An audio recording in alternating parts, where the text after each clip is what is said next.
17 de septiembre, lunes, año 25. Aquel amanecer se presentó extraño, hermoso e incierto al mismo tiempo. Los relojes de la cuna marcaron el orto solar a las 5 horas, 16 minutos y 6 segundos. Una espesa niebla ocultaba la cumbre principal del Hermón. Lenta, sin prisas, rodaba pendiente abajo, devorando los bosques de cedros. No tardaría mucho en alcanzar también la explanada en la que se levantaba nuestro campamento. El sol, naranja, se anunciaba ya entre los blancos y largos jirones de la inesperada niebla. La tienda de pieles del maestro aparecía recogida y dispuesta para el transporte. Y junto a ella, el saco de viaje de Jesús de Nazaret. Eliseo tampoco se encontraba en el campamento. Supuse que ambos podrían hallarse en la piscina, en la zona de las cascadas. Y digo que aquel lunes, 17 de septiembre del año 25 de nuestra era, se presentaba incierto porque, para estos exploradores, todo era nuevo. Nada sabíamos de los planes del maestro. El destino quiso que diéramos con él 4 semanas antes y que tuviéramos la fortuna de ser testigos de un suceso del que no hay constancia y para el que, sinceramente, no tenga explicación, el proceso, de recuperación, o materialización, de la naturaleza divina. Desde el punto de vista de la comprensión humana, al menos desde mi corto conocimiento, ese cambio, resulta difícil de entender, aceptando que se tratara de un cambio. Sea como fuere, lo que contaba es que aquel hombre, a partir de agosto del año 25, se transformó en ser muy especial, más todavía. Para quien esto escribe, la definición más aproximada sería hombre-dios, tal y como he manifestado en otras páginas de este apresurado diario. Es decir, un hombre con un poder que nada tenía que ver con la mísera naturaleza humana. Algo nunca visto en la historia del mundo. Este era nuestro amigo y esta, la nueva misión, seguirlo día y noche y dar testimonio de cuanto viéramos y oyéramos. Me apresuré a desmontar la tienda y revisé los petates. Sospechábamos que Jesús regresaría al Yam, mar de Tiberíades, aunque, como digo, ignorábamos sus planes. Las noticias proporcionadas por el Zebedeo padre terminaban ahí. En el mes de Tiri, septiembre-octubre, el maestro descendió del Hermón. ¿Se trasladaría a Zaidan, al viejo caserón de los Zebedeo, a orillas del lago? ¿Cuáles eran sus intenciones? ¿Se aproximaría al Yam por la ruta acostumbrada? ¿Se desviaría hacia Nazaret? ¿Cuánto tiempo dedicaría al viaje de regreso? Estas cuestiones, en esos momentos, me mantenían relativamente preocupado. Hacía casi un mes que habíamos abandonado la cumbre del Rabid, y aunque la cuna se encontraba en las mejores manos, las de Santa Claus, el ordenador central, la seguridad de la nave seguía siendo una de nuestras prioridades. Debíamos regresar lo antes posible. Pero quizá el mayor desasosiego lo provocó la alarmante escasez del fármaco que actuaba como antioxidante, dimetilglicina, y que, como se recordará, trataba de frenar el mal que nos aquejaba, consecuencia de las sucesivas inversiones de masa de los Uibels. Al repasar la farmacia de campaña, verifiqué lo que ya sabía, solo quedaban 2 tabletas. Al día siguiente, martes, el tratamiento se vería inexorablemente interrumpido, animando así, en teoría, la producción de óxido nitroso, que estaba canibalizando nuestros cerebros.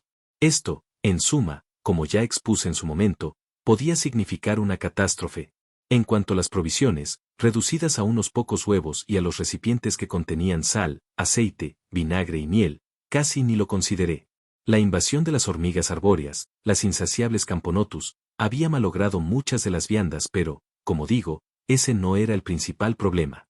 Nuestras bolsas de hule conservaban buena parte del dinero con el que iniciamos esta nueva exploración, 30 denarios de plata.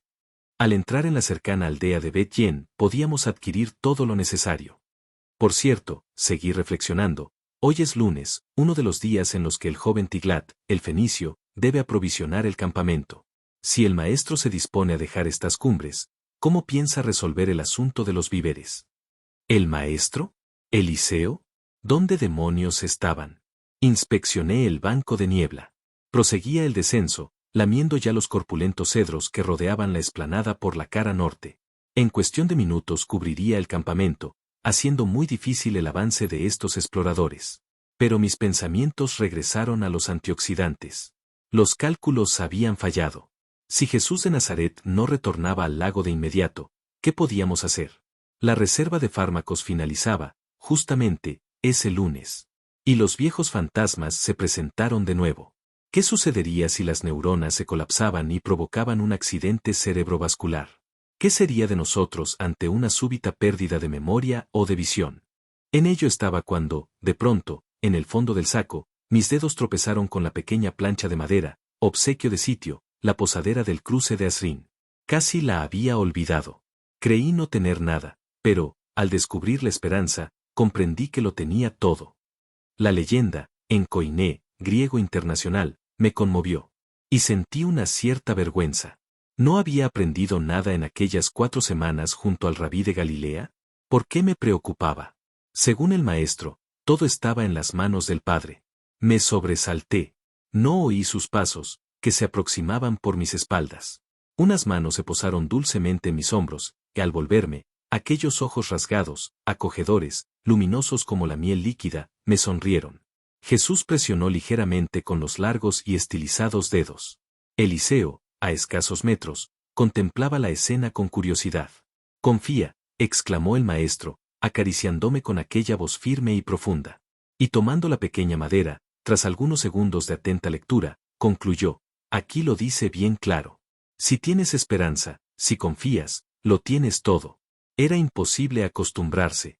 Aquel hombre, de pronto, se deslizaba en nuestras mentes, saliendo al paso de los pensamientos. Supongo que este poder formaba parte de su recién estrenada divinidad.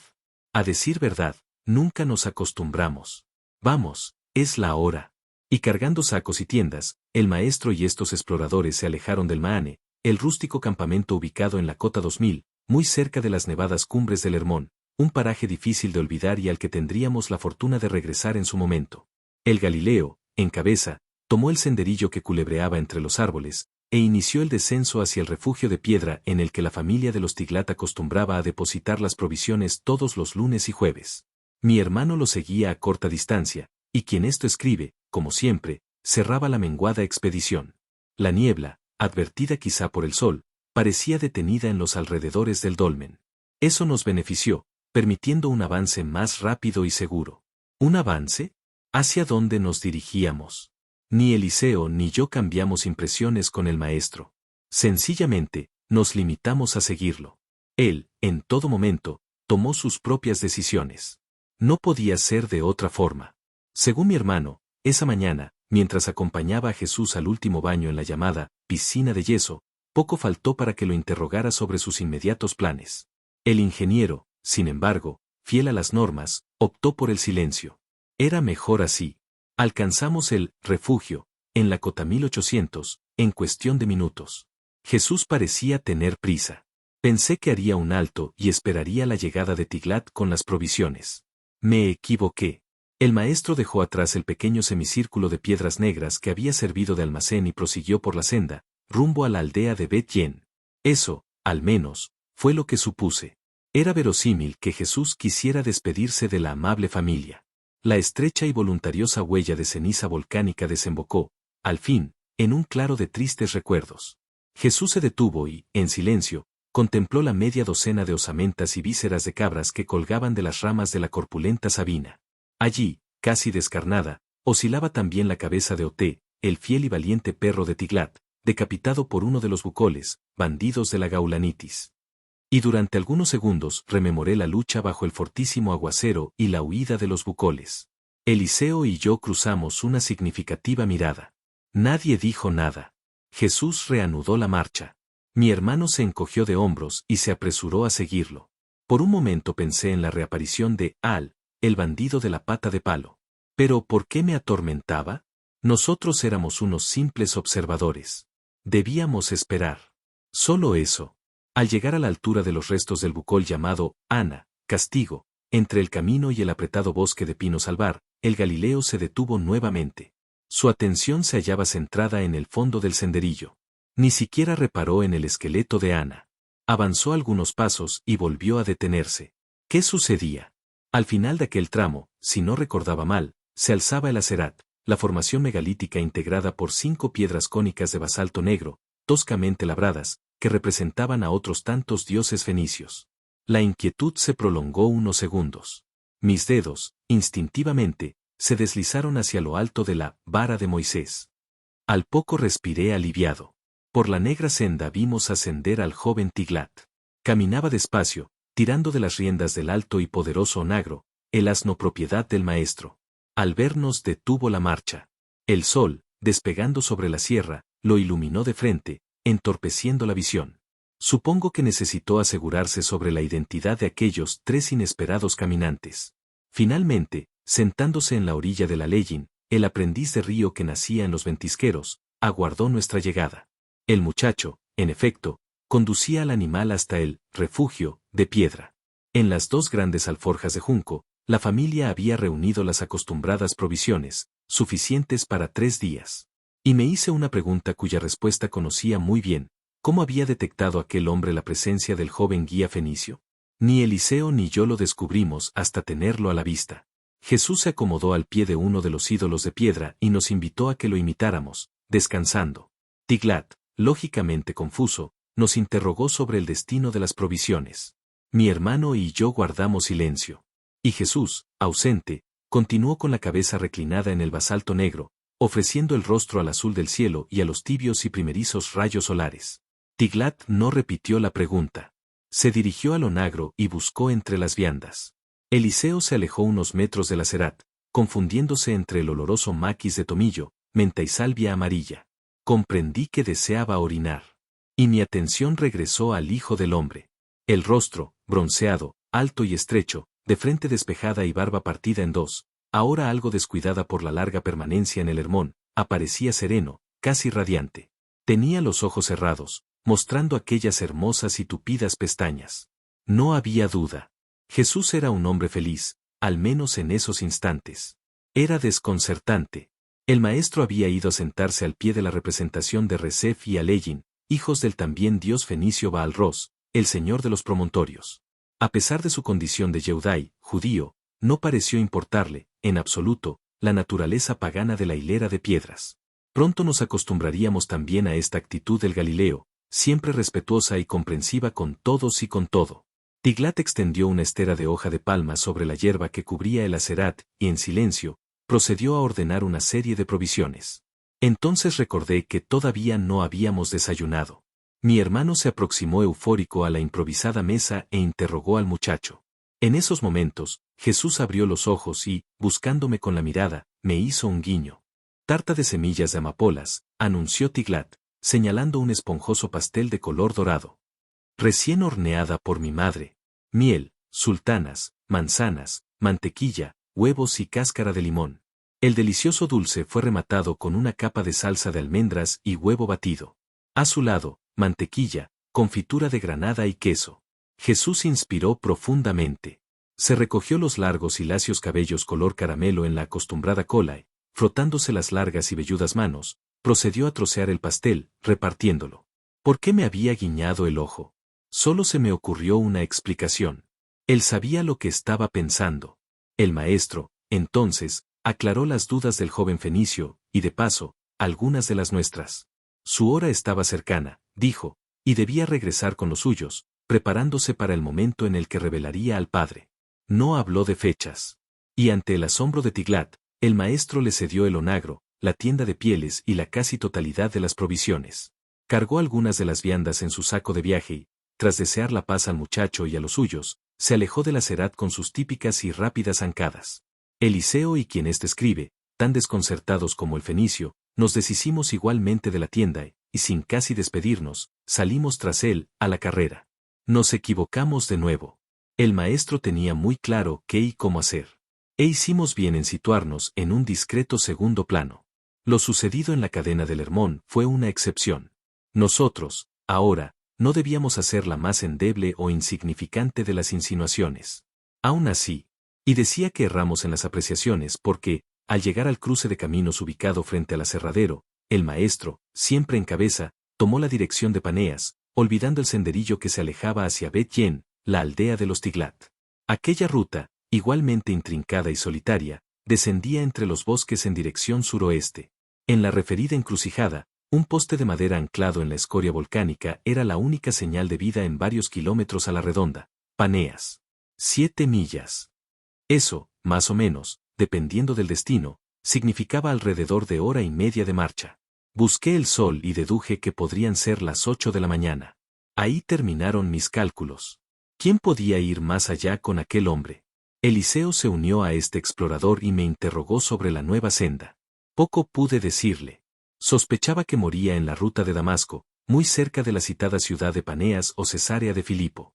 Y de buenas a primeras, sin saber cómo había empezado, nos vimos enzarzados en una estúpida polémica. Mi hermano se preguntó si habíamos actuado correctamente a la hora de regalar la tienda de pieles al joven fenicio. Yo argumenté que era lo adecuado. Ahora caminábamos más ligeros y, además, en cierto modo, se lo debíamos. Los Tiglat habían sido generosos y hospitalarios. No hubo forma de aunar opiniones. Mi hermano esgrimió que el camino hasta el Yam era largo y que esa dichosa tienda seguía siendo necesaria. Quien esto escribe protestó y lo acusó de ruin. Comprendo que me excedí. Y el ingeniero replicó, tachándome de manirroto, sin conciencia alguna del valor del dinero. Las voces se alzaron y también los insultos. Lo dicho, absurdo. Y así caminábamos cuando, al salir de un recodo, fuimos a tropezar con un Jesús al que casi habíamos perdido de vista y, por supuesto, al que habíamos olvidado momentáneamente. Se hallaba inmóvil en mitad del camino y con el saco de viaje a los pies. Evidentemente nos esperaba. Eliseo y yo enmudecimos. Lo más probable es que hubiera oído los gritos y los improperios. Nos detuvimos a 2 o 3 metros, avergonzados. Su rostro aparecía grave. Sobre la frente lucía ahora aquel lienzo blanco, enrollado y anudado a la parte posterior de la cabeza, tan familiar en las largas caminatas. La mirada, serena, fue de uno a otro. Mi hermano terminó bajando la cabeza y yo, como un idiota, pinté una sonrisa de circunstancias. Entonces se inclinó, buscando en el interior del petate. Al poco nos hacía entrega de un par de porciones de la amarillenta queratia, las tabletas confeccionadas con las dulces semillas del arub, algarrobo, que, sabiamente mezcladas con huevos, leche y miel, recordaban el sabor del chocolate. Un alimento típico de las montañas de la Gaulanitis, tan sabroso como energético. ¿Por qué os empeñáis en saborear lo amargo cuando podéis disfrutar de lo dulce? Fueron sus únicas palabras. De pronto, aquella familiar e irresistible sonrisa amaneció de nuevo en el bronceado rostro, dejando al descubierto la blanca e impecable dentadura. Nos abrazó con la interminable sonrisa y, sin más, dando media vuelta, cargó el saco de viaje, reanudando la marcha. Ni Eliseo ni yo supimos qué decir. No era necesario. Tenía toda la razón. En el tiempo previsto divisamos Paneas, pero el maestro, sin titubeos, evitó la populosa ciudad, rodeándola. Dejamos atrás igualmente las obras en la calzada romana y, sin contratiempos dignos de mención, fuimos a entrar en la transitada ruta que discurría casi paralela al primer tramo del río Jordán y en la que mi hermano y quien éste escribe habíamos vivido momentos tan intensos. La negra y crujiente ceniza volcánica gimió bajo las sandalias, anunciando una nueva etapa en aquella magnífica e inolvidable aventura. Caminábamos hacia el Yam por la ruta que habíamos bautizado como la de los 14 puentes.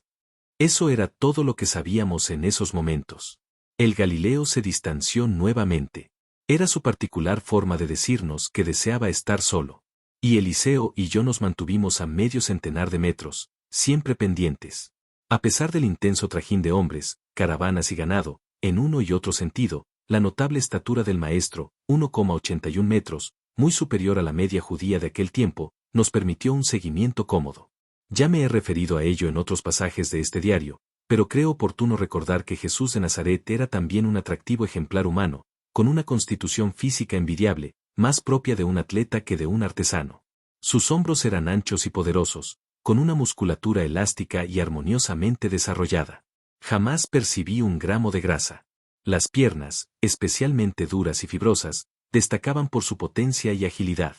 Su capacidad torácica era tal que difícilmente conseguíamos igualarlo en las marchas, como habíamos tenido oportunidad de presenciar en las cumbres del Hermón, en la natación. En el año 25 de nuestra era, en el que nos hallábamos en esos instantes, el maestro, con sus 31 años recién cumplidos, se encontraba en plena forma física. Y fue esa excelente forma física lo que me hizo dudar. ¿Se proponía llegar al mar de Tiberíades en esa jornada del lunes? A juzgar por las referencias tomadas en el viaje de ida hacia el Hermón, en esos momentos, más o menos hacia las 10 de la mañana, podíamos estar a poco más de 50 kilómetros del Yam. Demasiados para un solo día, si teníamos presente lo ya recorrido desde el amanecer. Y supuse, acertadamente, que Jesús tomaría la sensata decisión de pernoctar a lo largo de la agitada arteria. ¿Pero dónde? Decidí no darle más vueltas al asunto. Y los pensamientos volaron más allá. Como he dicho, el maestro no se había pronunciado sobre sus planes. Al menos, sobre los inmediatos. Eso me intranquilizaba. Teníamos algunas pistas, proporcionadas por el Zebedeo padre, la señora y los discípulos, pero solo se trataba de conjeturas y recuerdos, todos ellos, obviamente, sujetos a la duda. El viejo Zebedeo calificó aquellos meses previos al periodo de predicación como especialmente importantes, ratificando lo expuesto por María, la madre del Galileo, y los íntimos respecto al bautismo de Jesús en el Jordán, mes de Sebato enero del año 26, y al célebre milagro de Caná, febrero de ese mismo año 26. De ser ciertas estas opiniones, aún deberían transcurrir alrededor de 3 meses para que el maestro entrara en escena, oficialmente. Y digo bien, de ser ciertas, porque, a las lógicas dudas, se unieron las resultantes del estudio del Evangelio de Lucas, el único que apunta a una fecha que podría estar asociada, a los inicios de la vida pública del Hijo del Hombre, 1. El problema, de muy difícil solución, era que la fecha indicada por el escritor sagrado, año 15 del reinado de Tiberio César, se hallaba sujeta a diferentes interpretaciones por parte de exégetas e historiadores. Para unos, ese año 15 se correspondería con el 29 de nuestra era, ajustándonos al momento de la muerte de Augusto, el emperador que precedió a Tiberio. Augusto falleció el 19 de agosto de 767 AB Urbe Condita, es decir, en el 14 de nuestra era. Según este cómputo, Jesús habría sido bautizado en el Jordán en ese año 29. Eso significaba más de 3 años de espera. Para otros especialistas, el año 15 del reinado de Tiberio debía contemplarse desde el cómputo sirio. Ello nos situaría 2 años atrás, 12 de nuestra era. En esas fechas, Augusto dispuso que Tiberio fuera nombrado colega imperial, iniciando así un periodo de gobierno conjunto. Aceptando esta hipótesis, el Bautista habría aparecido en la región del Jordán en el año 26 o 27 de nuestra era. ¿Quién tenía razón? A juzgar por los errores y las manipulaciones de los evangelistas, mi corazón se inclinó por la versión del Zebedeo. Y no tardaríamos mucho en comprobarlo. Con el sol en el cenit, hora sexta, Jesús dejó que lo alcanzáramos. Habíamos descendido a poco más de 100 metros sobre el nivel del mar, y la temperatura en el fértil valle de Lule seguía aumentando. Ahora, a las 12 del mediodía, debía de oscilar entre los 20 y los 25 grados Celsius. Dejamos atrás el cruce a la pequeña aldea de Dera y, tras comprar algunas provisiones ricas en vitaminas E y C, especialmente recomendadas para combatir nuestro mal, buscamos una sombra cerca del camino, en una de las prósperas plantaciones de Sayit, los centenarios olivos de la Alta Galilea. Era el momento de reponer fuerzas. Eliseo, hambriento, dio buena cuenta de los huevos crudos, del trigo tostado, de las zanahorias, de los dátiles y de las nueces. Jesús prefirió una ración de lomo de ciervo curado. Yo compartí la carne y, de postre, higos secos. Lo noté extraño. ¿Cómo describirlo? El maestro parecía distante. Conversaba con nosotros, sí, pero su mirada terminaba perdiéndose en las caravanas y reatas de burros que iban y venían sin cesar por la ruta del Yam. En algún momento, mi hermano y yo intercambiamos una mirada de complicidad. Después, lo confirmaríamos. Algo le sucedía. Aquel no era el expresivo, alegre y comunicativo Jesús del Monte Hermón. Solo fue una sospecha, quizá una intuición, y como tal expreso, era como si el súbito contacto con las gentes lo hubiera transformado, casi volatilizado. Parecía temer algo. Parecía como si el Dios que ahora lo acompañaba le hubiera mostrado, de pronto, la inmensa distancia existente entre él y sus criaturas. Pero, como digo, solo fue una ráfaga de luz que cruzó por mi mente. ¿Quién sabe? Y su atención, al final del almuerzo, fue a centrarse, casi exclusivamente, en los rostros tensos de los burreros, en sus gritos, en los pasos presurosos de los cargadores y en el polvo negro levantado por las caravanas, ahora arrastrado hacia el este por el puntual Maharabit, el viento procedente del Mediterráneo. Y así permaneció largo rato, con una cierta tristeza posada en sus ojos. Nos sentimos impotentes. No sabíamos qué le sucedía con exactitud, y además, poco o nada podíamos hacer. Como ya dije, solo éramos observadores. Prosigamos, anunció finalmente. Dejemos que el Padre haga su trabajo. Esta vez fuimos nosotros los que, intencionadamente, nos quedamos rezagados. Eliseo, en efecto, lo había captado. ¿Qué sucedía? ¿A qué se debía aquel singular cambio? ¿Ya no éramos sus amigos? ¿Habíamos fallado en algo? Le hice ver que, probablemente, como había sucedido en la jornada del 9 de septiembre en el Hermón, nosotros nada teníamos que ver con esta actitud del maestro. Él tendría sus razones. Quizá, en algún momento, llegásemos a descubrirlas. Y así fue. Serían las 3 de la tarde, hora nona, cuando, inesperadamente, Jesús se detuvo. El viento arreció, lo que dificultó la marcha. Espesas masas de polvo se levantaban sobre la senda, obligándonos a adivinar la llegada de las caballerías y sobre todo, forzándonos a no perder de vista la blanca y ondeante túnica del Galileo. Lo más probable es que, de no haberse detenido, estos torpes exploradores no habrían reparado en el nuevo rumbo tomado por el maestro. Jesús hizo un gesto con la mano izquierda y, señalando un desvío, desapareció por la derecha de la ruta principal. Poco faltó, como digo, para perderlo. Al entrar en el senderillo, el paisaje cambió. Los huertos y las plantaciones de olivos y manzanos desaparecieron y nos vimos rodeados por una familiar y enredada jungla de altísimas cañas, de hasta 5 metros de altura, venenosas adelfas y compactas espadañas, con sus esbeltos tallos buscando la luz. Y en lo alto, sobre los agitados penachos de plumas y las finas hojas de suf, que sirvieron para trenzar la canasta que salvó a Moisés, millones de zumbantes y peligrosos mosquitos, zarandeados por el Maharabit. No tardé en reconocer la estrecha huella. Era el camino que conducía al Khan, el siniestro refugio en el que nos habíamos introducido cuando marchábamos hacia el macizo montañoso del Hermón. El recuerdo de los enfermos que alcanzamos a ver en 2 de las chozas me estremeció. ¿Qué nos reservaba el destino en esta nueva e inesperada visita? 2.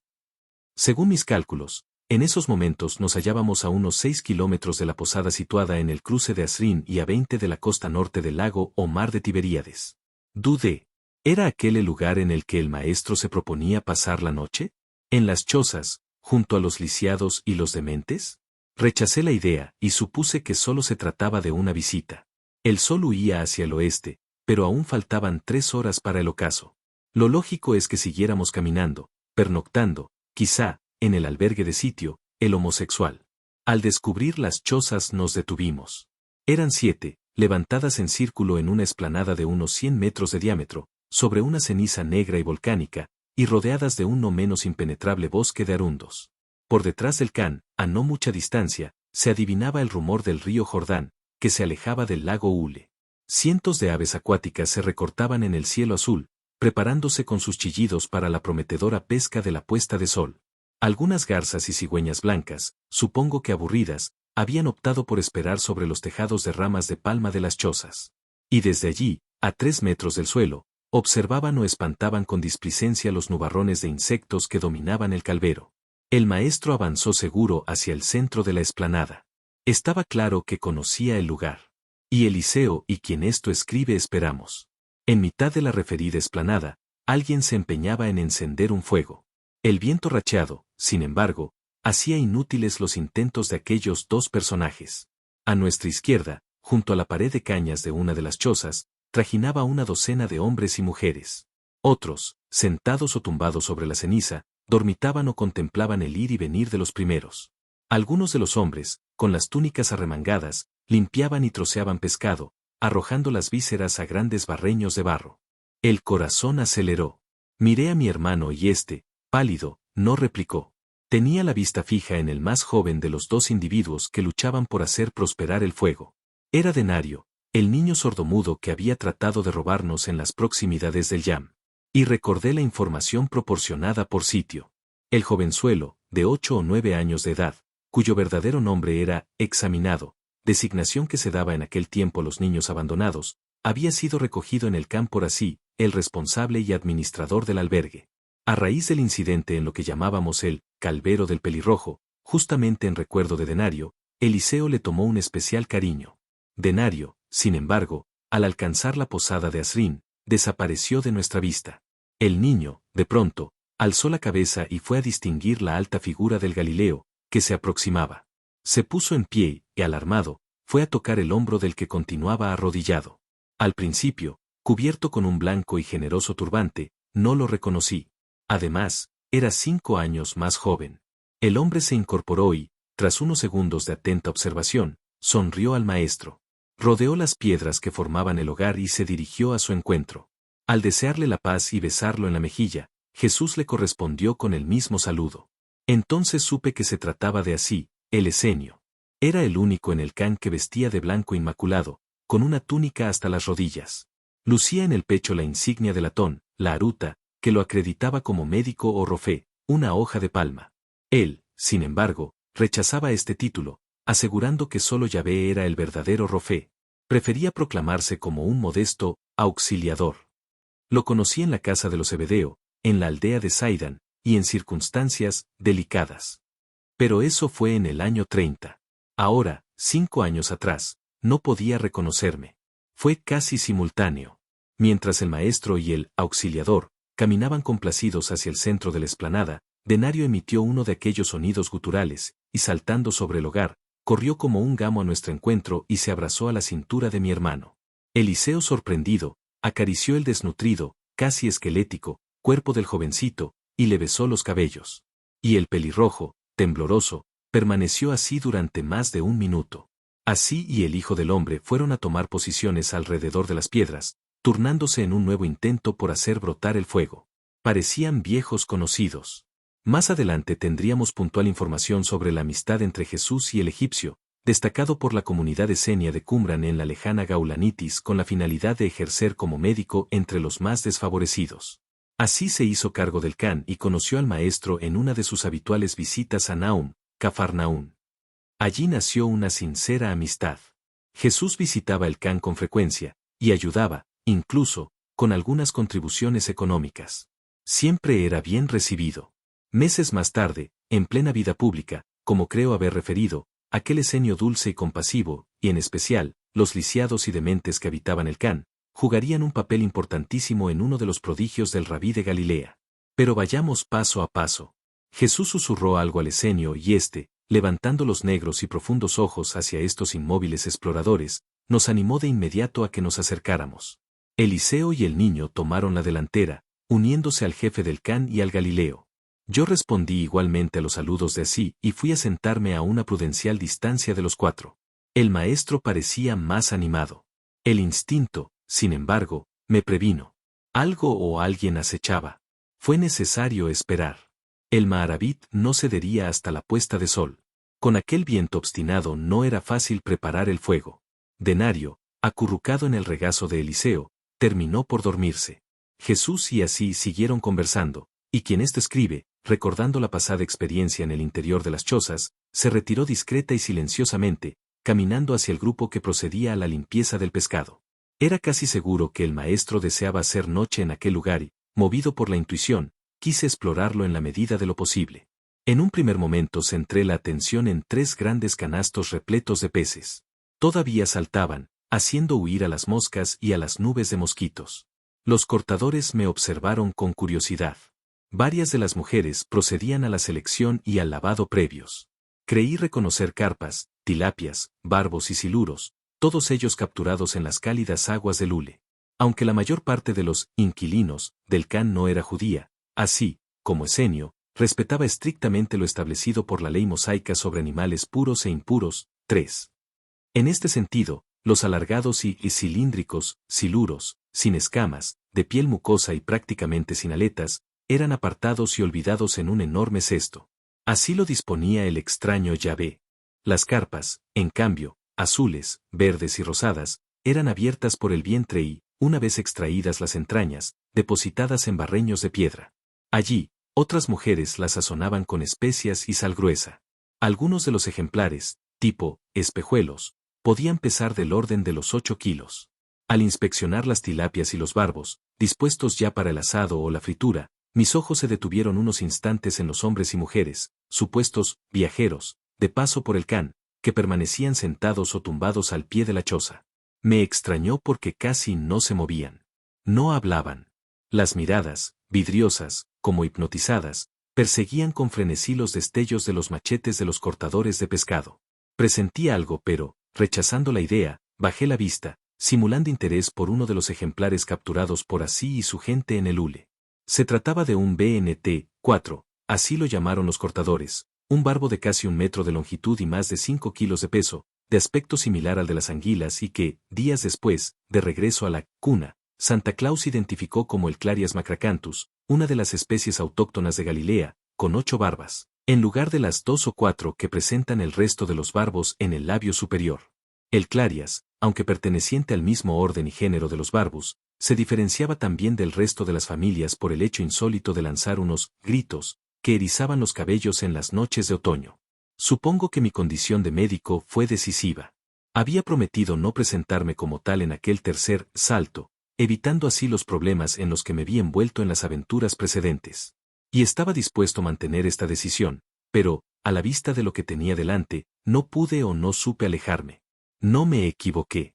La intuición jamás traiciona. La verdad es que nadie me prohibió que los examinara. Y, lentamente, fui haciéndome a la idea.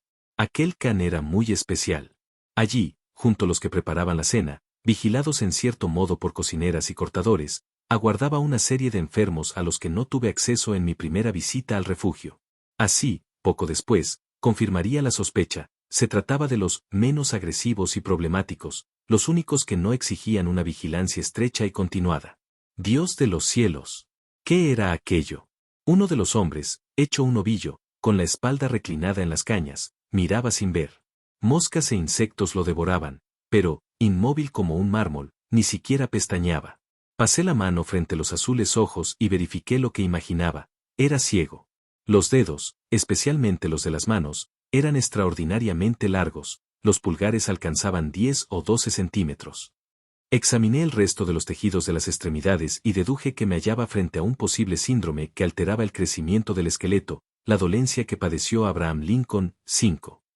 A su lado, totalmente desnudo, aparecía un niño, de unos 9 o 10 años de edad, de rodillas y con las manos atadas a la espalda. El mugriento rostro se hallaba igualmente torturado por nubes de insectos. Una mordaza, más sucia que la cara del infeliz, mantenía la boca abierta. Espanté las moscas y comprobé que los labios estaban destrozados. Al aproximarme no se movió, se limitó a gemir. Inspeccioné los dedos de manos y pies. No había duda. Faltaban falanges completas.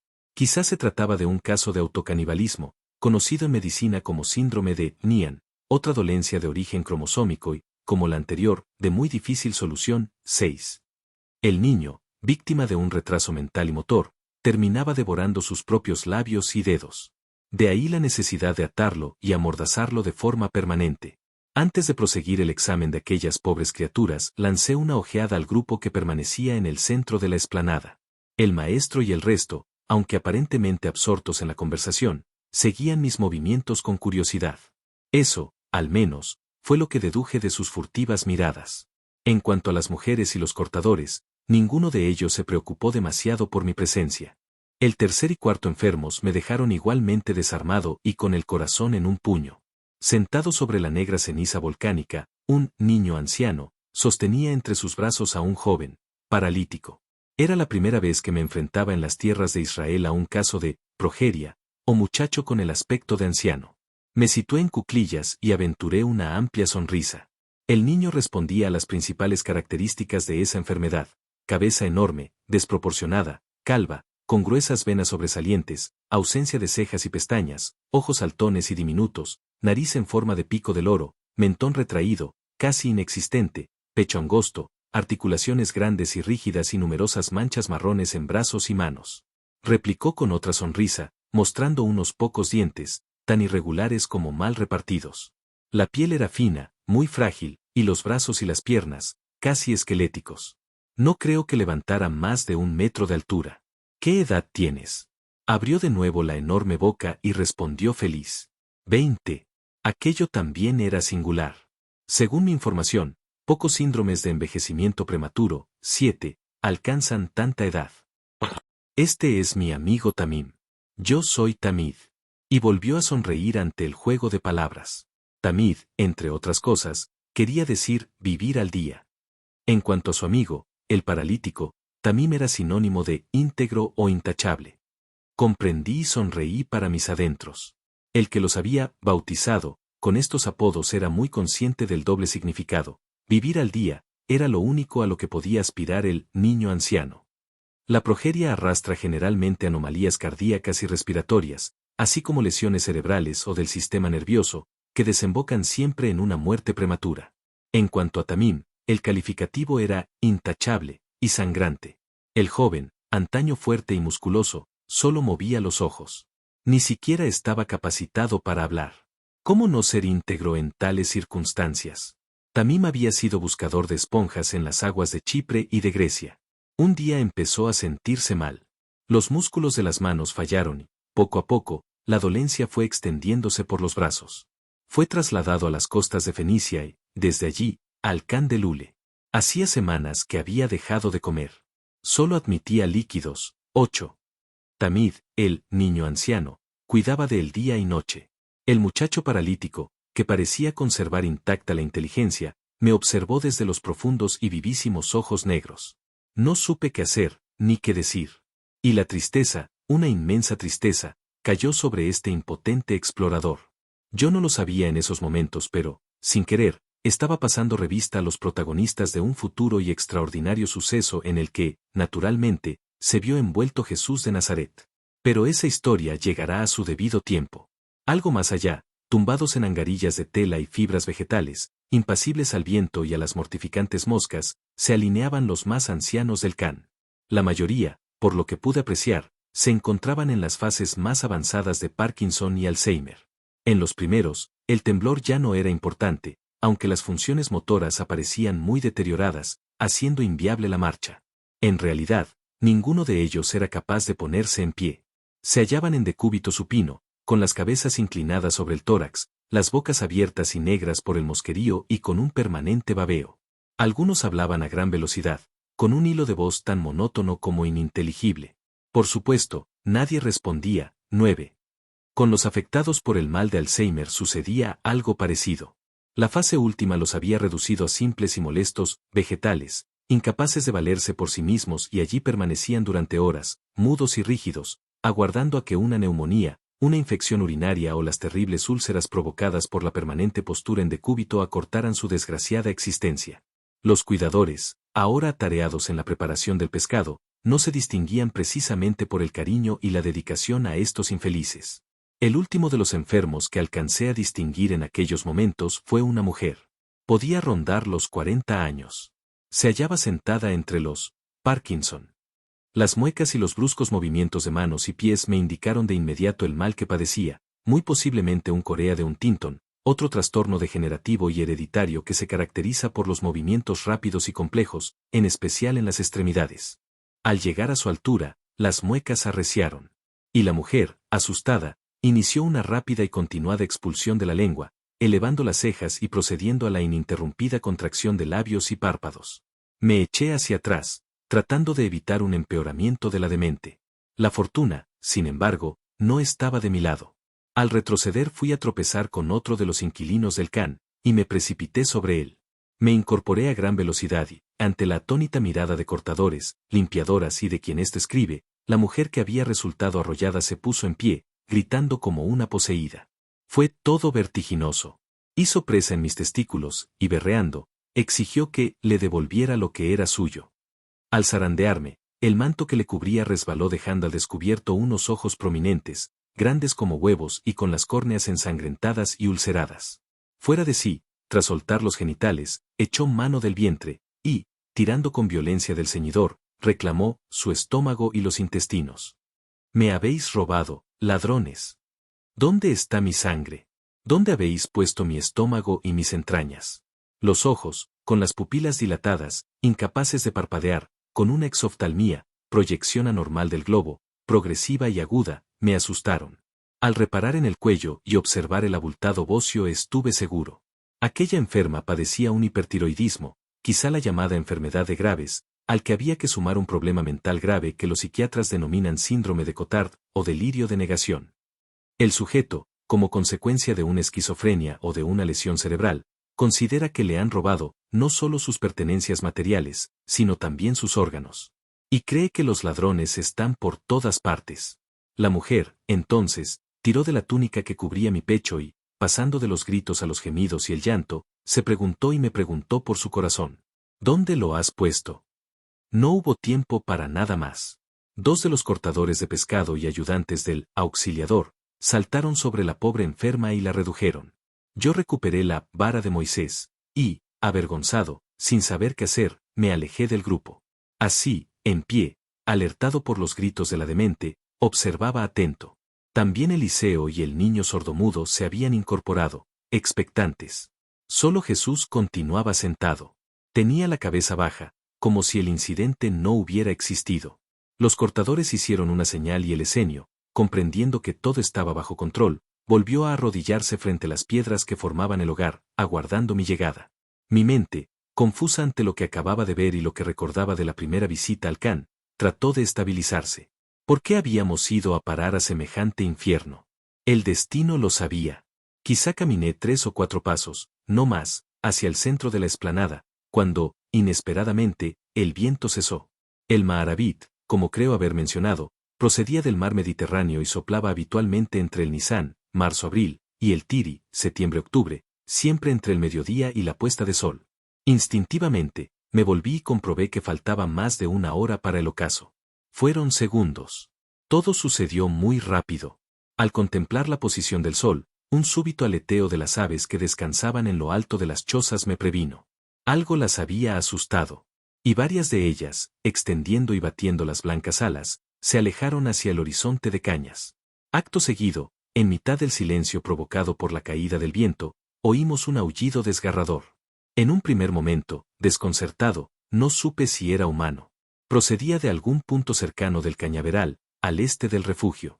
Y las garzas y las cigüeñas que aún permanecían sobre las cabañas huyeron hacia el sol. El aullido, ahora más cercano, se repitió por segunda vez, terminando de alertar a la totalidad del Can. Así, de nuevo en pie, dirigió la mirada hacia una de las chozas próxima al camino de acceso al albergue. Hizo un gesto de Nario y éste, rápido como una gacela, corrió hacia el punto del que parecía proceder el triste y prolongado lamento. Hombres y mujeres se movilizaron, y antes de que mi hermano y yo acertáramos a comprender, se dirigieron hacia la choza en cuestión, en la boca del Can. Eliseo no tardó en sumarse al agitado grupo, intentando averiguar qué sucedía. Los aullidos arreciaron y deduje que el hombre o el animal se hallaba muy cerca de los vociferantes cuidadores y cocineras. Era extraño. Si se trataba de una fiera, ¿por qué no habían huido? Todos, como una piña, corrieron al encuentro del responsable de los aullidos. En esos momentos de agitación, no sé muy bien por qué, busqué al maestro con la mirada. Seguía sentado en el mismo lugar, con los brazos apoyados en las rodillas. Miraba fijamente las ramas depositadas en el hogar y que habían tratado de encender inútilmente. Su rostro, grave y ligeramente pálido, me alertó más, si cabe, que los aullidos y el tumulto. ¿Qué sucedía? Los aullidos, de pronto, cesaron. Y también el vocerío. El maestro, entonces, levantó el rostro hacia el celeste de los cielos. Inspiró profundamente y así permaneció durante algunos segundos, con los ojos cerrados. Mi mente siguió en blanco. No entendía nada. Y tan súbitamente como se apagaron, así regresaron los aullidos. Esta vez más lúgubres y prolongados. El grupo, como un solo hombre, dio un paso atrás, al tiempo que alzaban los puños, amenazadores. Aquello, lo que fuera, seguía avanzando. Algunas mujeres, aterrorizadas, dieron media vuelta y escaparon entre agudos chillidos. Cuando caí en la cuenta, el Galileo se había incorporado y caminaba hacia el grupo. No lo dudé. Me fui tras él. Jesús, con paso decidido, rodeó a los cuidadores y fue a situarse a la cabeza de los nerviosos individuos, junto al esenio y el niño sordomudo.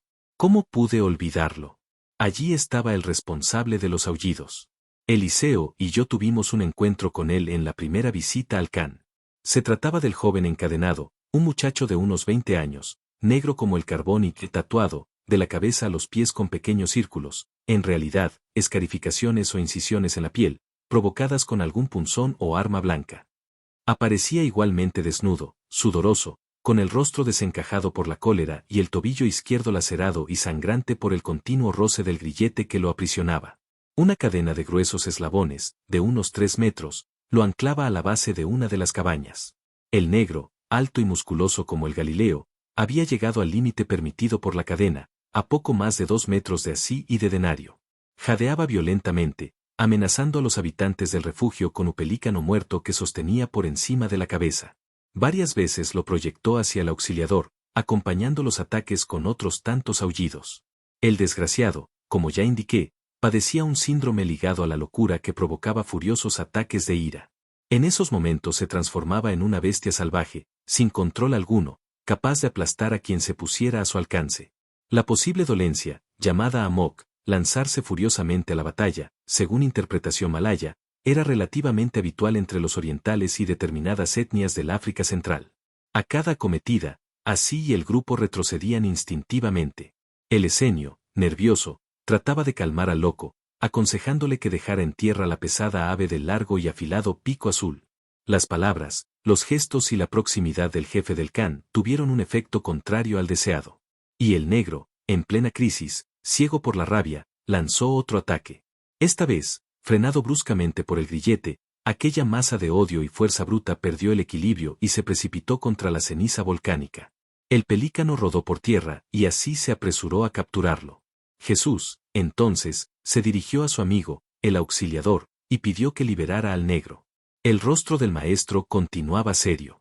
Así, como era de esperar, se negó en redondo, argumentando, con razón, que el estado de Aru era peligroso para todos. ¿Aru? Aquel, en efecto, era el nombre, mejor dicho, el sobrenombre, del joven negro Amok. En arameo significa, mira, o, he aquí. Pero no entendí el porqué del apodo. Y así prosiguió con sus razonamientos, tratando de convencer a Jesús de lo inadecuado de la petición. Según el esenio, Aru estaba poseído por un espíritu inmundo, liberarlo sería una provocación para dicho demonio. Jesús no replicó. Clavó la rodilla izquierda en la ceniza y, lentamente, con ambas manos, acarició el húmedo y, tatuado, cráneo del demente. Nadie respiró. La reacción del Amok podía ser fulminante y peligrosa. El grupo retrocedió otro paso e, imaginando un feroz embate, se disolvió, perdiéndose por la explanada y las chozas próximas. Así lanzó un grito, suplicando al maestro que se alejara de Aru. Jesús siguió mudo. Los largos dedos del Hijo del Hombre se posaron una y otra vez sobre el pelado cuero cabelludo del agitado negro. La respiración de Aru era convulsa. Continuaba boca abajo, no sé si inconsciente. Busqué a Eliseo con la mirada. Permanecía detrás del niño, tan desconcertado como todos. En esos momentos no sabíamos, no podíamos saber, cuáles eran los pensamientos y las intenciones de aquel hombre. Fue después, mucho después, cuando entendimos lo que realmente sucedió en aquel atardecer, en el can del lago Ule. El maestro miró al excitado auxiliador, y aquellos ojos, firmes y dulces al mismo tiempo, lo traspasaron. Así enmudeció. No cruzaron una sola palabra.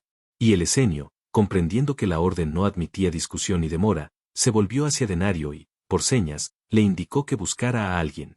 El sordomudo, admirado ante el evidente valor del Galileo, obedeció al instante, desapareciendo por detrás de las cabañas. No salía de mi asombro. ¿Por qué liberar al peligroso negro? ¿Qué pretendía Jesús? Me hallaba muy cerca, a cosa de metro y medio, e intenté buscar una explicación en el rostro o en sus gestos.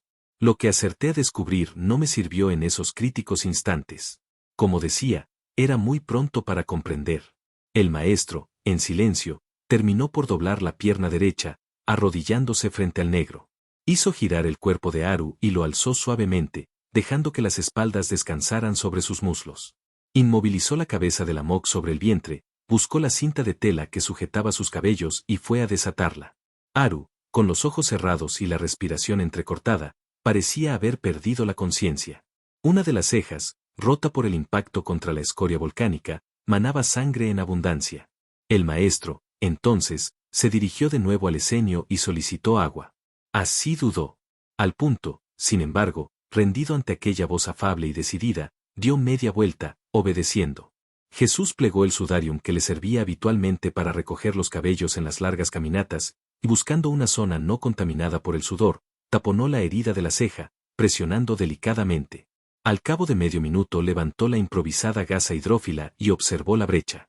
Por lo que pude percibir solo estábamos ante una herida incisa, de escasa importancia, pero aparatosa.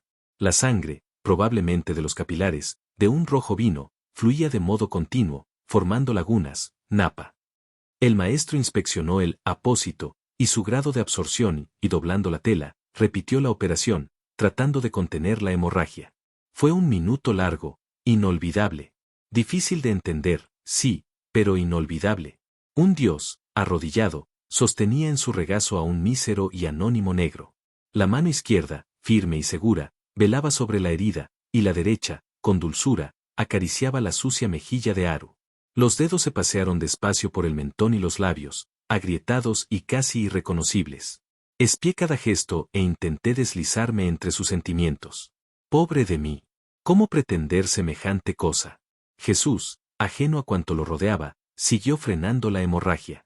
La cabeza, ligeramente inclinada sobre el muchacho, empezó a recibir los anaranjados rayos de un sol que se retiraba más allá del Jordán, pero que, a juzgar por su empeño en iluminar al Hijo del Hombre, sabía muy bien lo que estaba ocurriendo. Quedé impresionado, una vez más.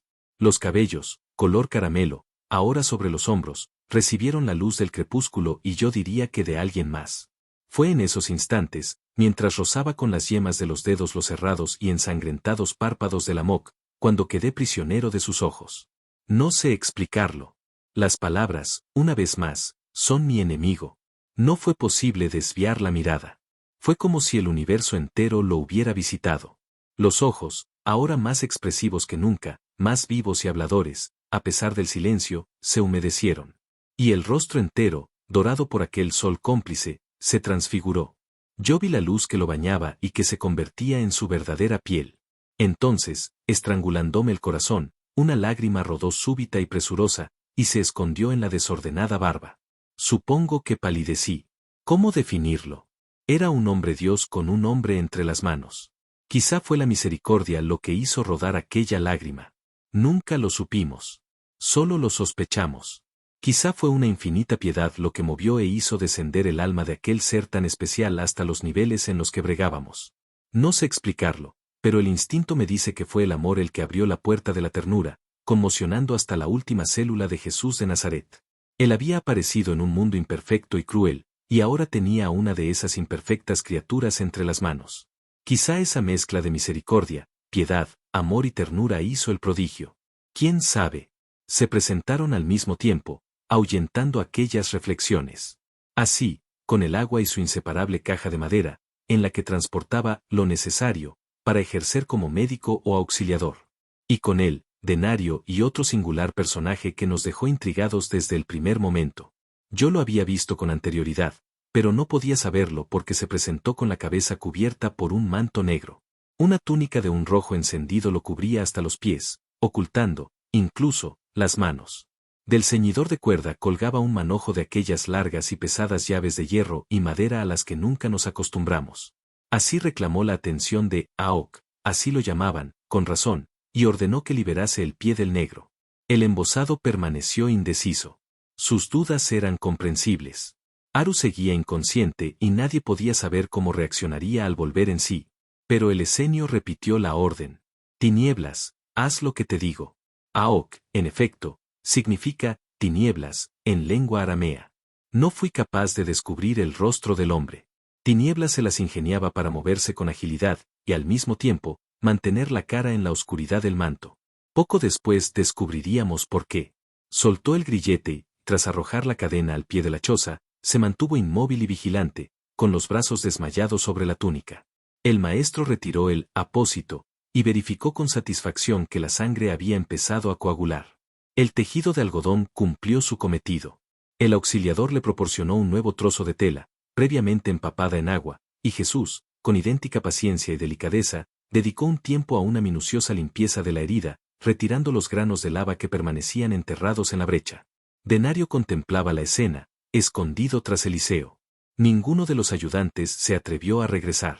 Asistían al desarrollo de los acontecimientos desde el lugar en el que limpiaban y troceaban el pescado. Creo que ninguno se percató de la liberación del Amok. Así abrió la caja de madera y mostró al Galileo algunos de los remedios que había que utilizar en el caso que los ocupaba. Indicó con el dedo 3 pequeños frascos de vidrio. Uno contenía miel. Otro, según dijo, hojas de nogal cocidas en agua, y el tercero, una infusión de sófora, un árbol desconocido en Israel en aquellos tiempos y cuyas yemas eran transportadas por las caravanas desde las regiones más orientales de Asia. 11. Una vez más, me asombró el buen hacer del esenio. Tanto la miel como las hojas de nogal eran excelentes desinfectantes. En cuanto a la sófora, con un alto contenido en glucósido flavónico, que podía decir, ayudaría, y muy eficazmente, a la recuperación de los capilares heridos. Así, como ya referí, Estudió medicina en Alejandría, recibiendo una clara influencia de los seguidores de Hipócrates.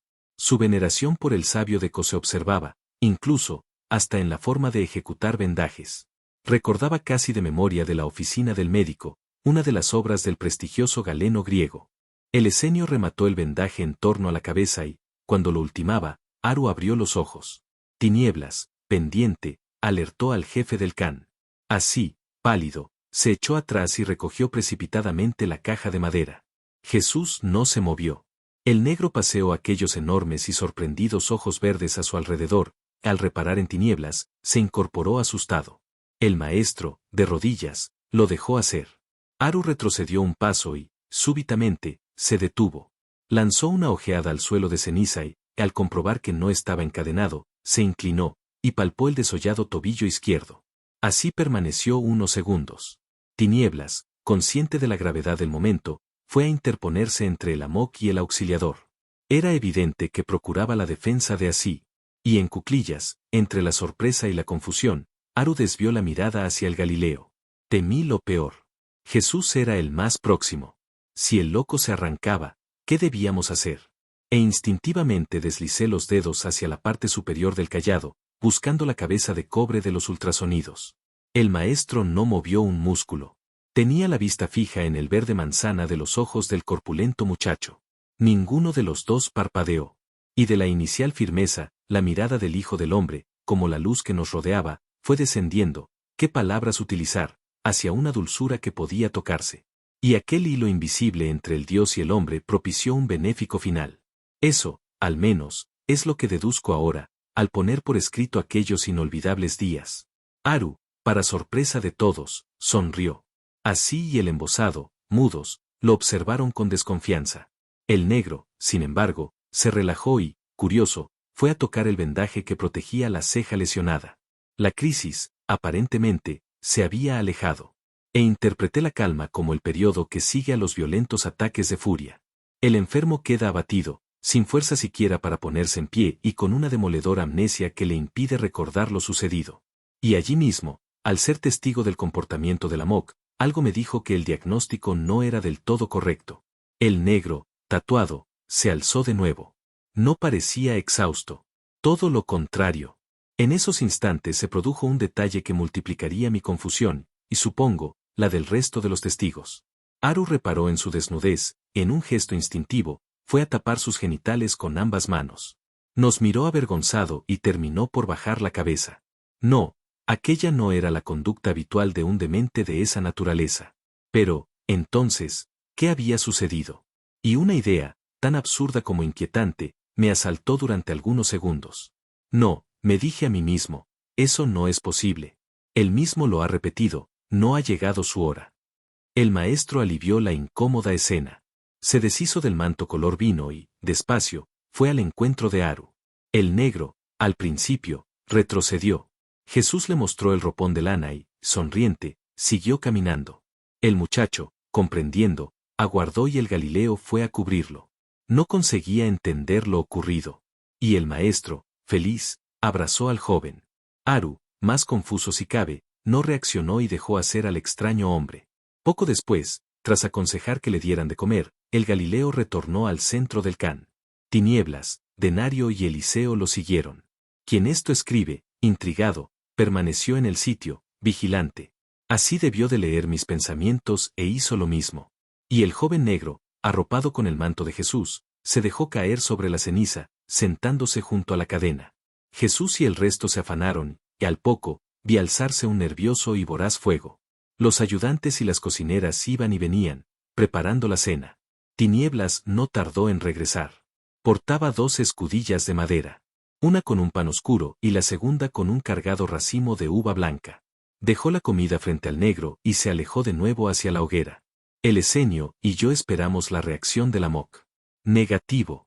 Aru no hizo nada anormal. Observó los alimentos, desviando la mirada hacia el auxiliador, volvió a sonreír. Fue una sonrisa limpia, sin asomo de demencia y cargada de gratitud. No era posible. Un loco no debería comportarse de esa manera, al menos después de una crisis tan aguda. Y la absurda idea regresó. ¿Fue curado por el maestro? Como he dicho, eso no era posible. No era su hora. Oh sí.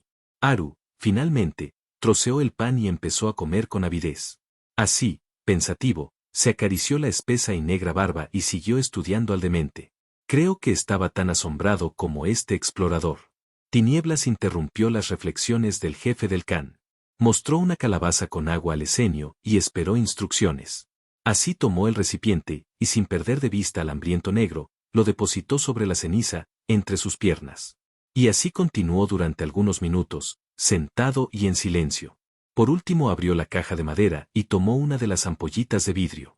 Haru, tranquilo, estaba finalizando el racimo de uva. De vez en vez, se detenía y nos miraba. Los ojos, insisto, aparecían serenos. Y el auxiliador, tras dudar, procedió a verter el contenido de la ampollita en el agua. Lo hizo sin disimulo. Abiertamente. Me pareció, incluso, que exageraba los movimientos. Haru, por supuesto, percibió la maniobra de así. Fui yo, torpe como siempre, quien no se percató del alcance de la sutil operación. Después, junto al fuego, así me aclararía el porqué del gesto y la naturaleza del brebaje que arrojó en el interior de la calabaza. Según dijo, el líquido era un extracto de lúpulo, muy eficaz para calmar la ansiedad. 12. Tenía, además, un efecto sedante que garantizaba un profundo y reparador sueño. El esenio no se fiaba y, dejándose llevar por el sentido común, prefirió drogar al peligroso negro. Era una fórmula habitual en aquel lugar y con muchos de aquellos enfermos. Pero había también otra intencionalidad en los exagerados gestos del inteligente egipcio. Haru, en su demencia, mostraba siempre algunos tics o señales que anunciaban o presagiaban las violentas crisis. Una de esas, manías, era una incomprensible obsesión por la caja de madera del auxiliador, y especialmente, por su contenido. Si el loco veía o sospechaba cualquier manipulación del agua o de la comida, directamente relacionada con los fármacos, de así, la negativa a ingerirlos era automática, y se desencadenaba de inmediato otro ataque de ira. Era por eso por lo que así y su gente procuraban suministrar los sedantes a espaldas del Amok. En esta oportunidad, sin embargo, todo fue a la vista y con premeditación. Y el esenio y su ayudante, el Tinieblas, asistieron perplejos a la pacífica reacción del muchacho. Haru no se inmutó. Terminó las uvas y, satisfecho, siguió con curiosidad los movimientos de los allí presentes. Así pidió al embosado que le aproximara la calabaza. Ese fue otro momento de tensión, según el auxiliador. Tinieblas, con gran templanza, se colocó en cuclillas frente al negro y le ofreció el recipiente. Ignoro si acertó a ver el rostro del embosado. La cuestión es que Haru respondió de una forma imprevisible, en palabras de así. Tomó el cuenco y bebió hasta apurar el agua y el lúpulo. Retiró la calabaza y dibujó una fugaz sonrisa. De nuevo me pareció descubrir la gratitud. Después se recostó sobre la ceniza y cerró los ojos. Así expresó sus pensamientos en voz alta. No lo comprendo. Dejamos a Haru y nos incorporamos a la hoguera que crepitaba en el centro de la explanada. Estaba a punto de anochecer. Los relojes del módulo debían de señalar las 17:30 horas. Durante unos instantes observé los movimientos del jefe del Khan. Aquel hombre entregado, generoso, paciente y amable se unió al trajín de Jesús y de los ayudantes en la preparación de la cena. Iba y venía, multiplicándose. De vez en cuando, con disimulo, espiaba al maestro y, supongo, se preguntaba qué había sucedido con aquel violento y errático negro. Ahora, con la ventaja del tiempo y de la distancia, es fácil llegar a conclusiones. Entonces, septiembre del año 25 de nuestra era, no fue sencillo. Aquel auxiliador, como el resto de las gentes con las que convivió Jesús de Nazaret, no podía saber quién era en realidad el Galileo. Eran amigos o conocidos, sí, pero, insisto, nadie imaginaba su poder y, mucho menos, su naturaleza divina. Era lógico, por tanto, que así se preguntara por la singular persuasión de su voz y de su mirada. ¿Quién era aquel hombre? ¿Por qué actuaba así? ¿Qué había sucedido con el negro, tatuado? Tampoco nosotros lo supimos con certeza en aquellos momentos. Me incorporé a la tarea de vigilar la cena. El resto, con así a la cabeza, rescataban las olorosas carpas, los barbos y las tilapias de la gran parrilla de hierro y repartían las grasientas raciones entre los enfermos y los lisiados del otro extremo del Khan, a los que este explorador había pasado revista. En muchos de los casos, el pescado tenía que ser desmenuzado y llevado a la boca de aquellos infelices, incapaces de sostener un plato. Varios de los cortadores cargaron algunas bandejas y se perdieron en el interior de las chozas de caña. Esta vez no me moví. Ya había visto suficiente. ¿Suficiente? Y el destino, una vez más, me salió al encuentro. Mientras vigilaba el asado de uno de aquellos enormes BNT, o barbos de lule, de casi 1 metro de longitud, los vi aproximarse. Formaban 2 hileras. Eran otros inquilinos del can, permanentemente recluidos en las cabañas y que, al parecer, solo pisaban la explanada para ser alimentados o lavados. Los hombres, no todos, vestían modestos saco taparrabos, negros y deshilachados. Las mujeres, con las cabezas rapadas, presentaban el mismo ropaje, túnicas que en su día fueron de color naranja, ahora mugrientas y hechas jirones. Mientras se acercaban a la hoguera percibí unos movimientos anormales, casi grotescos. Poco después, al detenerse frente al fuego, empecé a comprender. Caminaban en zigzag. Otros levantaban exageradamente los pies, y luego los bajaban de golpe sobre los talones. Algunos, con las piernas rígidas, se arrastraban con pasos lentos y cortos. Observé igualmente a individuos que avanzaban con la cabeza erguida, mirando fijamente al cielo. Y entre aquellos no menos infortunados, varios niños y niñas, provistos de bastones, y con la típica marcha, en tijeras. Un escalofrío me visitó de nuevo. Los poseídos, porque de eso se trataba según el auxiliador, habían sido atados con una larga cuerda, anudada a cada tobillo derecho, lo que anulaba cualquier intento de fuga. Entre las 2 cuerdas de posesos, vigilante, distinguía el enigmático Tinieblas. Sostenía en brazos a una criatura. A un grito del embosado, los que encabezaban las hileras se detuvieron a escasa distancia del hogar. Entonces, aterrorizado, empecé a sospechar. Los supuestos poseídos, o endemoniados, eran, en realidad, enfermos y lisiados que manifestaban, junto a los trastornos mentales, los estigmas de su dolencia. Así, los afectados por parálisis cerebral, encefalopatía estática, mostraban algunas de las consecuencias del problema: hemiplegia, con contracturas de cadera, rodilla y pie, equinos; diplegia, con rodillas y pies equinovaros; y tetraplegia espástica, con las extremidades inferiores en la típica posición, en tijeras. Otros, con la médula lesionada, presentaban lo que en medicina se llama deambulación atáxica. Es decir, una falta de coordinación, especialmente en los movimientos musculares. Eran enfermos a los que, además, la ataxia, en cuestión alteraba los músculos del rostro y de la lengua, lo que provocaba una mímica aparatosa al reír o al intentar hablar. Esa situación, en definitiva, los relegaba a la penosa e injusta clasificación de locos o poseídos por las fuerzas del mal. Recuerdo a uno de aquellos infelices con especial tristeza. Era muy despierto. En su juventud, como consecuencia posiblemente de un tumor o de una hemorragia, su cerebro había resultado afectado, lo que le originó un caminar inseguro y llamativo. A cada paso se veía en la necesidad de separar las piernas, colocando los brazos en cruz con el fin de mantener el equilibrio, deambulación cerebelar. Esta patología, como digo, era suficiente para negar la indudable inteligencia del individuo, condenándolo al olvido y a la miseria. En este caso ocupaba el primer puesto en una de las cuerdas. Era uno de los pocos que obedecía las órdenes. El que encabezaba la segunda tanda también sufría algún problema de origen nervioso.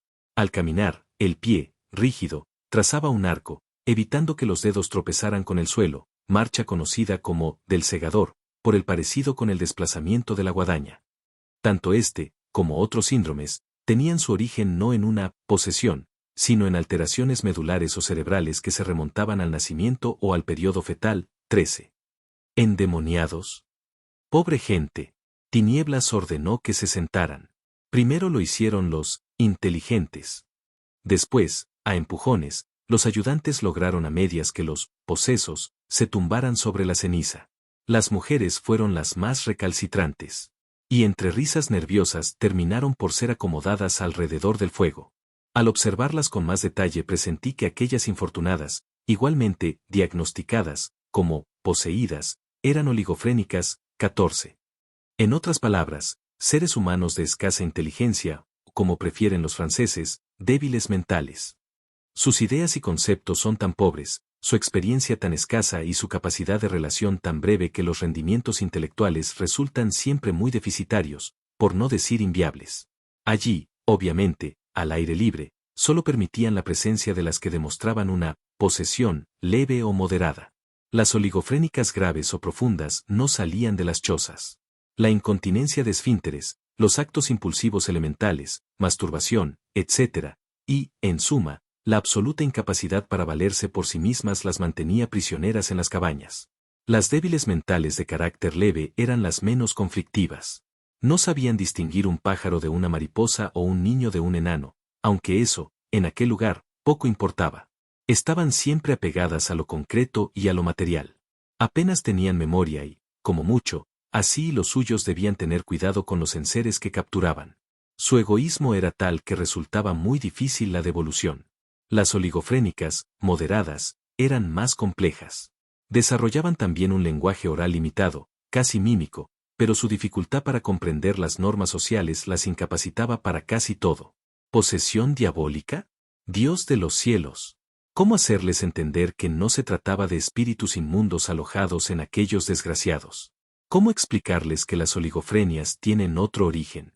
¿Cómo decirle al auxiliador que existen más de 10 causas conocidas que pueden conducir a ese tipo de retraso mental? 15. Naturalmente me abstuve. No era lo aconsejado. Para sí, y para la sociedad de aquel tiempo, esas mujeres eran territorio, ocupado por una legión de demonios, todos al servicio de Yahvé o de los dioses, y todos encargados de castigar los pecados de aquellos infortunados o los de sus ancestros. El hecho de no conocer siquiera su propio nombre, ¿cómo podía hacerlo una oligofrénica grave o profunda? Era una indudable señal del castigo divino. Eso decían. Y para ejemplarizar al resto de los ciudadanos sobre las consecuencias del pecado vestían a las endemoniadas de color naranja. Al ver esas túnicas, todos sabían a qué atenerse. Jesús, de pronto, suspendió el desmigado del pan, rodeando la hoguera, se encaminó hacia una de las cuerdas de endemoniados. Uno de los infelices, no sé si como consecuencia de los empellones o por hallarse trabado con la cuerda, había caído pesadamente y permanecía mudo, con la cara hundida en la escoria volcánica. Eliseo y yo lo seguimos con la mirada. Creo que el resto de los ayudantes no se percataron de la decisiva maniobra del Galileo. Y digo decisiva porque aquel anciano, ciego y sordo, se estaba asfixiando con la ceniza que cubría el can. Por lo que alcancé a distinguir, el hombre padecía lo que hoy llamamos enfermedad de Paget, una dolencia de origen desconocido que ataca esencialmente a los huesos y los destruye de forma rápida e irregular. Las piernas, muy arqueadas, parecían de trapo. No obedecían las órdenes cerebrales. La sobreactividad osteoclástica había erosionado el esqueleto, atacando, sobre todo, la cabeza. La enfermedad lo había transformado en un monstruo, con un espectacular engrosamiento de los huesos del cráneo. Yo jamás había visto una cabeza tan enorme y desproporcionada. El maestro lo incorporó y se apresuró a limpiar boca y fosas nasales. El hombre respiraba. ¿Endemoniado? Un pobre viejo con una osteitis que estaba arruinando sus huesos y que, presumiblemente, se hallaba ciego y sordo como consecuencia de esa inflamación aguda y crónica de los huesos. Era injusto, lo sé, pero debía acostumbrarme. Éramos observadores. Solo eso. El maestro, entonces, sentándose junto al anciano, solicitó de así una de las raciones de pescado. Tinieblas, atento, dejó al niño que portaba entre los brazos a los pies del esenio y se apresuró a cumplir los deseos del Hijo del Hombre. Jesús troceó la tilapia recién asada y fue introduciendo el pescado en la boca del poseído. Una apagada bendición fue la particular forma de agradecer la ayuda del Galileo. Pero el anciano no obtuvo respuesta. Jesús, serio y grave, solo se preocupó de alimentarlo. Supongo que fue excesivo para él. Mi hermano, desolado, optó por retirarse. Me hizo una señal. Cargó el saco de viaje y se alejó unos metros del fuego. Lo vi cubrirse con el manto y buscar acomodo en el suelo de ceniza. Al poco oí sus familiares ronquidos. La luna, en creciente, se despedía ya en un firmamento en blanco y negro. Así, tan agotado como Eliseo, tomó en sus brazos al niño y se dispuso a proporcionarle la comida. No lo permití. Le rogué que me cediera a la criatura. Yo lo haría. El esenio aceptó y, durante unos instantes, me contempló con curiosidad. El comportamiento de aquellos griegos de Tesalónica, silenciosos y pendientes del Galileo, no era muy normal. Me limité a remover el pan de cebada que flotaba en la leche. ¿Qué podía decirle? Y fue al llevar la cuchara de madera a los labios del bebé, no creo que tuviera más de 8 meses, cuando recibí el penúltimo susto de aquel agitado día. La oscuridad y la imagen del maestro, depositando el pescado en la boca del hombre de la enorme cabeza, me despistaron. El niño no reaccionó a mi voz. La cabeza colgaba flácida por encima de mi antebrazo. Como digo, me asusté. Deposité la escudilla en tierra y le tomé el pulso. Estaba vivo, pero el auxiliador, que no perdía detalle, preguntó si, además de rico comerciante, era médico. La forma de tomar el pulso, en el cuello, no pasó desapercibida para el rápido egipcio. Negué como pude, y así tomó de nuevo al bebé y lo suspendió en el aire, sosteniéndolo por el pecho. La criatura, en esa posición ventral, presentaba la característica forma en U invertida, con una fijación deficiente de los brazos y la referida flacidez de la cabeza. Era como un guiñapo. Sus padres pecaron, aclaró el esenio. Ahora, el santo, bendito sea su nombre, lo ha castigado. Un espíritu maligno lo mantiene dormido todo el día. Guardé silencio. El santo, cuyo nombre no debía ser pronunciado, era Yahvé. En cuanto al castigo, por el pecado de los padres, no se trataba, por supuesto, de la invasión de un demonio, sino de una hipotonía, un grave problema neurológico que afecta al sistema nervioso periférico y que, en definitiva, provoca una debilidad muscular. No quise entrar en una discusión que, con toda probabilidad, no nos hubiera llevado a ninguna parte. Además, en todo caso, ese era uno de los cometidos del maestro, mostrar al pueblo judío y al resto del mundo la nueva cara del Padre. E intentando contemporizar me interesé por el demonio que gobernaba, eso supuse, al negro, tatuado. Su extraño comportamiento, después de la crisis, me tenía desconcertado. El esenio, acérrimo defensor de ángeles y demonios, asintió con preocupación. Él también había notado algo singular, pero no sabía qué pensar. En realidad, no estaba seguro del tipo de demonio que lo habitaba. Podía tratarse de un ángel caído, eso dijo, o quizá de uno de los hijos de Adán, concebidos antes de los 130 años, cuando el Padre de la humanidad tuvo, al fin, un hijo según su imagen. Conforme hablaba, reconocí el capítulo 5 del Génesis. Son invisibles, prosiguió así en voz baja, como si temiera que los diablos pudieran oírlo, pero Tinieblas y yo hemos visto sus huellas en los pantanos. Son idénticas a las de los gallos, aunque más grandes. Traté de averiguar algo sobre la procedencia y el perfil de Aru. Así no sabía mucho. Formaba parte de un lote de esclavos. Era trasladado desde las tierras de África, posiblemente de los oasis al sur de la actual Libia, hacia el mercado de Damasco cuando la caravana se cruzó en el camino del jefe del Khan. Así, curioso, inspeccionó el cargamento, y le llamó la atención el entonces adolescente. Era fuerte, parecía sano.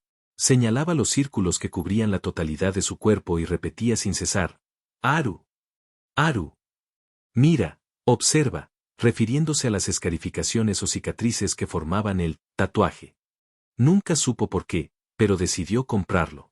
Pagó una mina, aproximadamente 240 denarios de plata, un precio regalado para lo que costaba entonces un esclavo no judío, 16. No tardó en comprender y en arrepentirse del negocio. Nadie le habló del mal que padecía. Por eso, probablemente, se lo cedieron a un precio tan irrisorio. De eso hacía 5 años. Al llegar al Khan, surgieron los problemas, y Aru tuvo que ser encadenado. En alguno de los ataques de cólera hirió gravemente a varios de los endemoniados, que, obviamente, no podían huir o defenderse. Algún tiempo después, como insinué en otro momento de este diario, el destino revelaría el porqué de la presencia de Aru en aquel siniestro albergue. Todo, efectivamente, estaba programado. Hablamos entonces del mantenimiento del Khan. Así, complacido por el interés de aquel extranjero, se sinceró y manifestó que, a pesar de la voluntad de Filipo, el tetrarca de la Gaulanítide, 17, que corría con buena parte de los gastos, un talento y medio anual, casi 22.000 denarios de plata, la realidad de aquellos enfermos e impedidos, más de 60, era más bien penosa. Aún así, él seguiría al frente de aquel desastre. Era médico y esenio. Es decir, doblemente humano. Verdaderamente estaba ante un gran hombre. La cena terminó. El embosado recuperó al bebé hipotónico y con un par de gritos alertó a las cuerdas de lisiados. Fue preciso el concurso de varios de los ayudantes para ponerlas en movimiento. Al poco desaparecieron en la oscuridad. Denario se fue con ellos. Jesús regresó y, tras alimentar la hoguera, se sentó entre así y este explorador. No hablamos durante un tiempo. Observé al maestro. Continuaba ausente. Sus ojos permanecían fijos en el manso y rojo oscilar de las llamas. Después, no sé si consumido por la tristeza, elevó la mirada hacia las estrellas. Quise penetrar en aquellos ojos y averiguar qué ocurría. No me dejó. En esos momentos, como había sucedido en las nieves del Hermón, aquel hombre se hallaba muy lejos, en íntima comunicación con el Padre. Era su forma de rezar. Podía hacerlo en cualquier circunstancia, siempre que lo deseara o lo necesitara. Me resigné. Si él no aceptaba el diálogo, no sería este pobre observador quien lo forzara. Debíamos ser muy sutiles, casi exquisitos, en el seguimiento del Hijo del Hombre. Por supuesto, no siempre lo logramos. Así, finalmente, rompió el silencio y dirigió la conversación hacia un asunto que había quedado en suspenso y por el que yo sentía una especial atracción, la posesión de Aru en particular y la locura en general. Como ya he mencionado, el Esenio fue adiestrado como rofeo, auxiliador, en las prestigiosas academias de medicina de la ciudad egipcia de Alejandría, en el delta del Nilo, y en el Peranco, Casa de la Vida, de Así. De ahí tomó el nombre. Era o se consideraba alumno de los discípulos del legendario Hipócrates. Había leído muchas de sus obras. Mencionó de la epilepsia o enfermedad sagrada, de los humores, del régimen de las enfermedades agudas, aires, aguas y lugares y de la oficina del médico, entre otras. Su devoción, sin embargo, era Erófilo, otro de los aventajados seguidores de la medicina hipocrática. De hecho, según confesó, pertenecía a la llamada escuela erofilista, una especie de secta médico-filosófica que se extinguió a lo largo de ese siglo I de nuestra era y a la que, al parecer, pertenecieron médicos tan nombrados como Andreas de Caristos, experto en hierbas medicinales, el primero que informó sobre los peligros del opio adulterado, Facas, médico de Cleopatra, Demóstenes de Marsella, oculista, y Estrabón, que habla de los erofilistas en su obra La Geografía. Fue de Erófilo de Calcedonia, a quien Plinio llamó oráculo de la medicina, de quien aprendió la doctrina del pulso, y estimó que las palpitaciones solo se registraban en el corazón y en las arterias. De ahí su sorpresa al observar cómo este griego buscaba una señal de vida en el cuello del bebé. Y fue igualmente en Alejandría, notablemente influida por los erofilistas, donde recibió nuevas ideas sobre la crasis o armonía, una de las claves para entender las enfermedades, incluida la locura. Aunque así era judío y, como digo, perteneciente al grupo esenio, la obsesiva cerrazón de la ley mosaica respecto a la enfermedad no había hecho presa en él. Y como buen observador, dudaba de aquel principio supuestamente inamovible, pecado igual a castigo de Yahvé igual a enfermedad. Supongo que la revolución hipocrática lo arrastró a un saludable y permanente estado de duda. Para así, las dolencias tenían un triple origen. Partía del supuesto, falso, naturalmente, de un cuerpo humano integrado por sangre, pituita, moco, bilis amarilla y bilis negra. Eso era todo. Si estos elementos se hallaban en discrasia o desarmonía, tanto en calidad como en cantidad, aparecía el conflicto. La enfermedad, por tanto, procedía de un desequilibrio de los humores, según rezaba de la naturaleza del hombre, de Hipócrates. En el momento en el que la pituita o la bilis amarga hervían, el individuo se convertía en un loco. Ese proceso, decía, presentaba diferentes intensidades. Por eso había locos peligrosos y otros mucho más calmados. La segunda fuente de enfermedades se hallaba en el viento. Para el auxiliador del lago Hule, se trataba de un alimento más, exactamente igual que el pan o la bebida. Ese aire penetraba en los vasos y en las cavidades del cuerpo, favoreciendo el ingreso de miasmas perniciosos y, lo que era peor, de toda suerte de espíritus inmundos. El viento enfriaba el interior de los órganos y provocaba tiriteras, calenturas y dolores. Lo más grave y comprometido, según así, era la invasión de los seres humanos por Lilith y los suyos, un grupo de diablos femeninos que, justamente, se desplazaban en el viento y que, una vez mezclados en la sangre y en el resto de los humores, ocasionaban parálisis de todo tipo, la enfermedad sagrada, epilepsia, y arrebatos de furia como los que padecía Aru. La tercera etiología o causa de locura era todavía más embrollada. El egipcio hizo suyos algunos de los principios de Platón, 18, y los modificó según las ideas mosaicas. El hombre disponía de un alma inmortal, en el caso de la mujer había intrincadas discusiones, sometida al cuerpo, que fue ubicada en el interior de la cabeza. Era el centro de la inteligencia y de los sentimientos. Por debajo, separada por el cuello, en el tórax, residía una segunda alma que participaba de la razón y que era regada por los influjos del corazón, nudo de venas y fuente de la sangre. Una tercera alma, tan mortal como la anterior, anidaba entre el diafragma y el ombligo. No dependía de la razón, solo de la comida y de la bebida. Pues bien, las tres almas podían verse alteradas por el viento o el desequilibrio humoral. Si los espíritus maléficos se adueñaban de la segunda, residente en el pecho, el sujeto dejaba de utilizar la razón y se convertía en un poseso. Si se apoderaban de la tercera, el infeliz perdía el apetito, dejaba de comer y caía en un estado de postración que desembocaba generalmente en la muerte. Aunque tenía información al respecto, al escucharlo de labios de así fue distinto. La realidad, una vez más, superaba toda ficción o imaginación. Aru, en definitiva, según el auxiliador, estaba siendo esclavizado por Lilith, el diablo mujer que se coló un día en su cuerpo y que invadió la segunda alma.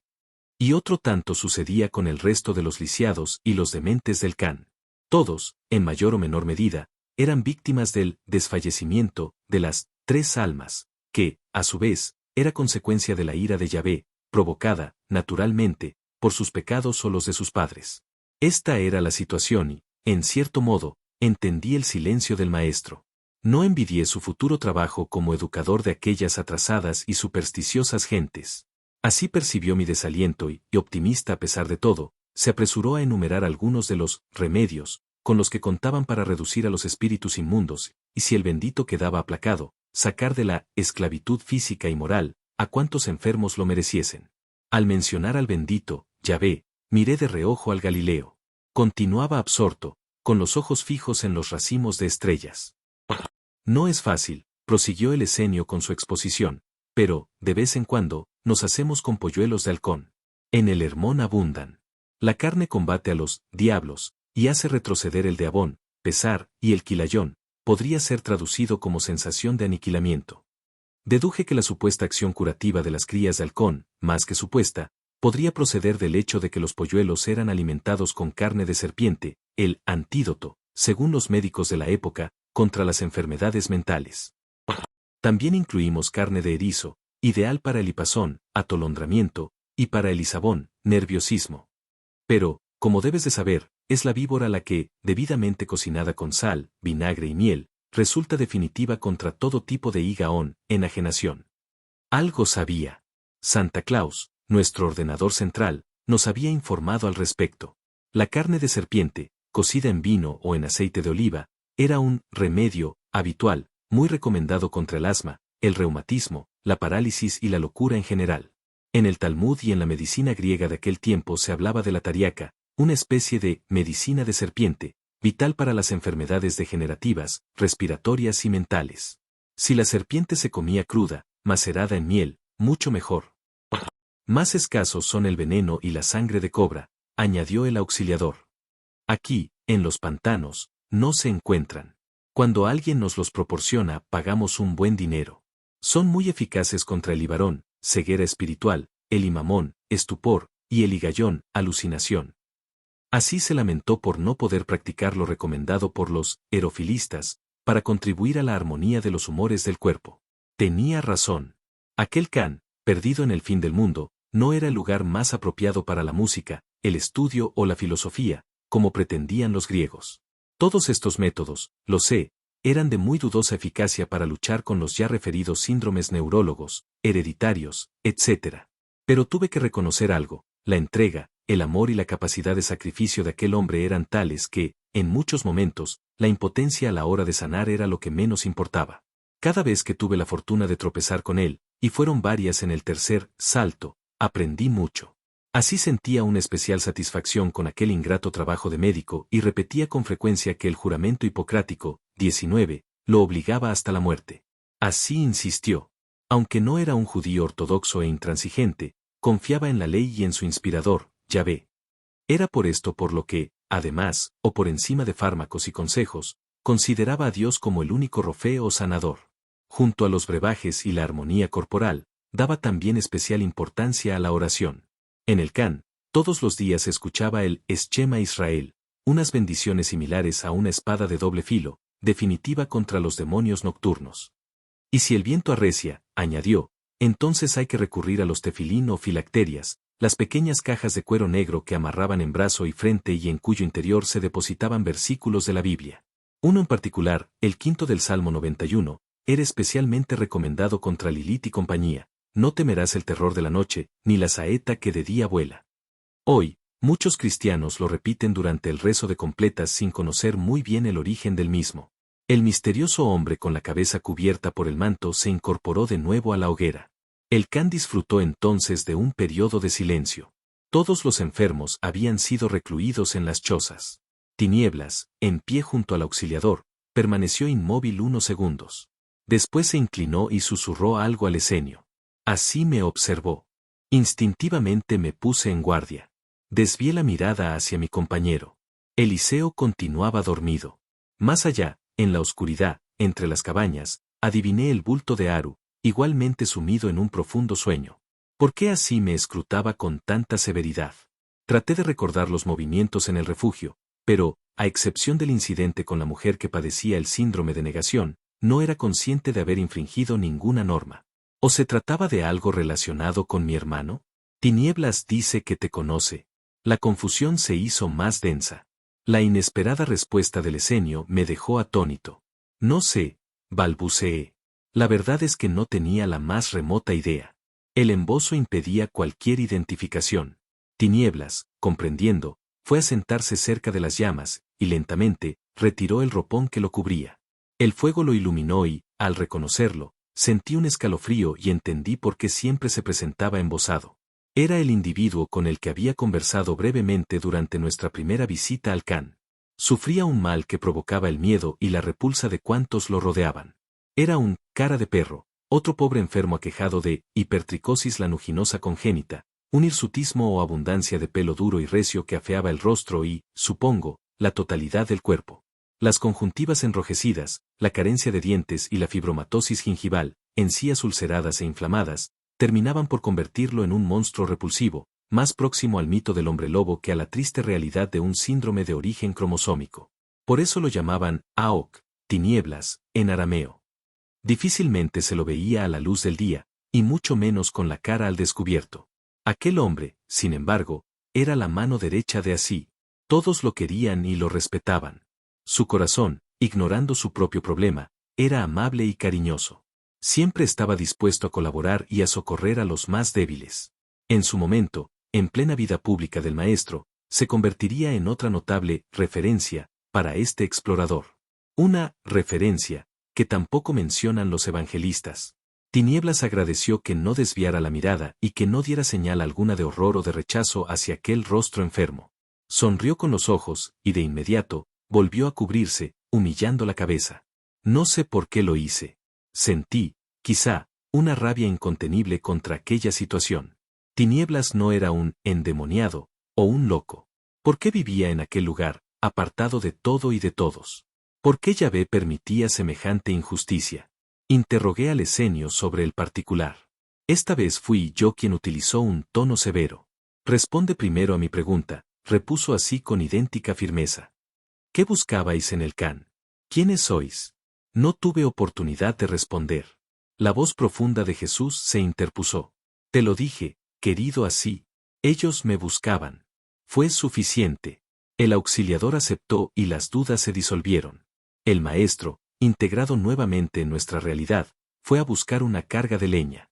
Alimentó el fuego y se sentó, dejando que el jefe del can respondiera a mis cuestiones. Te diré lo que pienso, Jasón. Tinieblas no sufre un mal provocado por la posesión de los espíritus inmundos. Sus tres almas están en perfecto estado. Es algo peor. No acerté a comprender. Miré a Jesús y me encontré con unos ojos serenos, casi cómplices.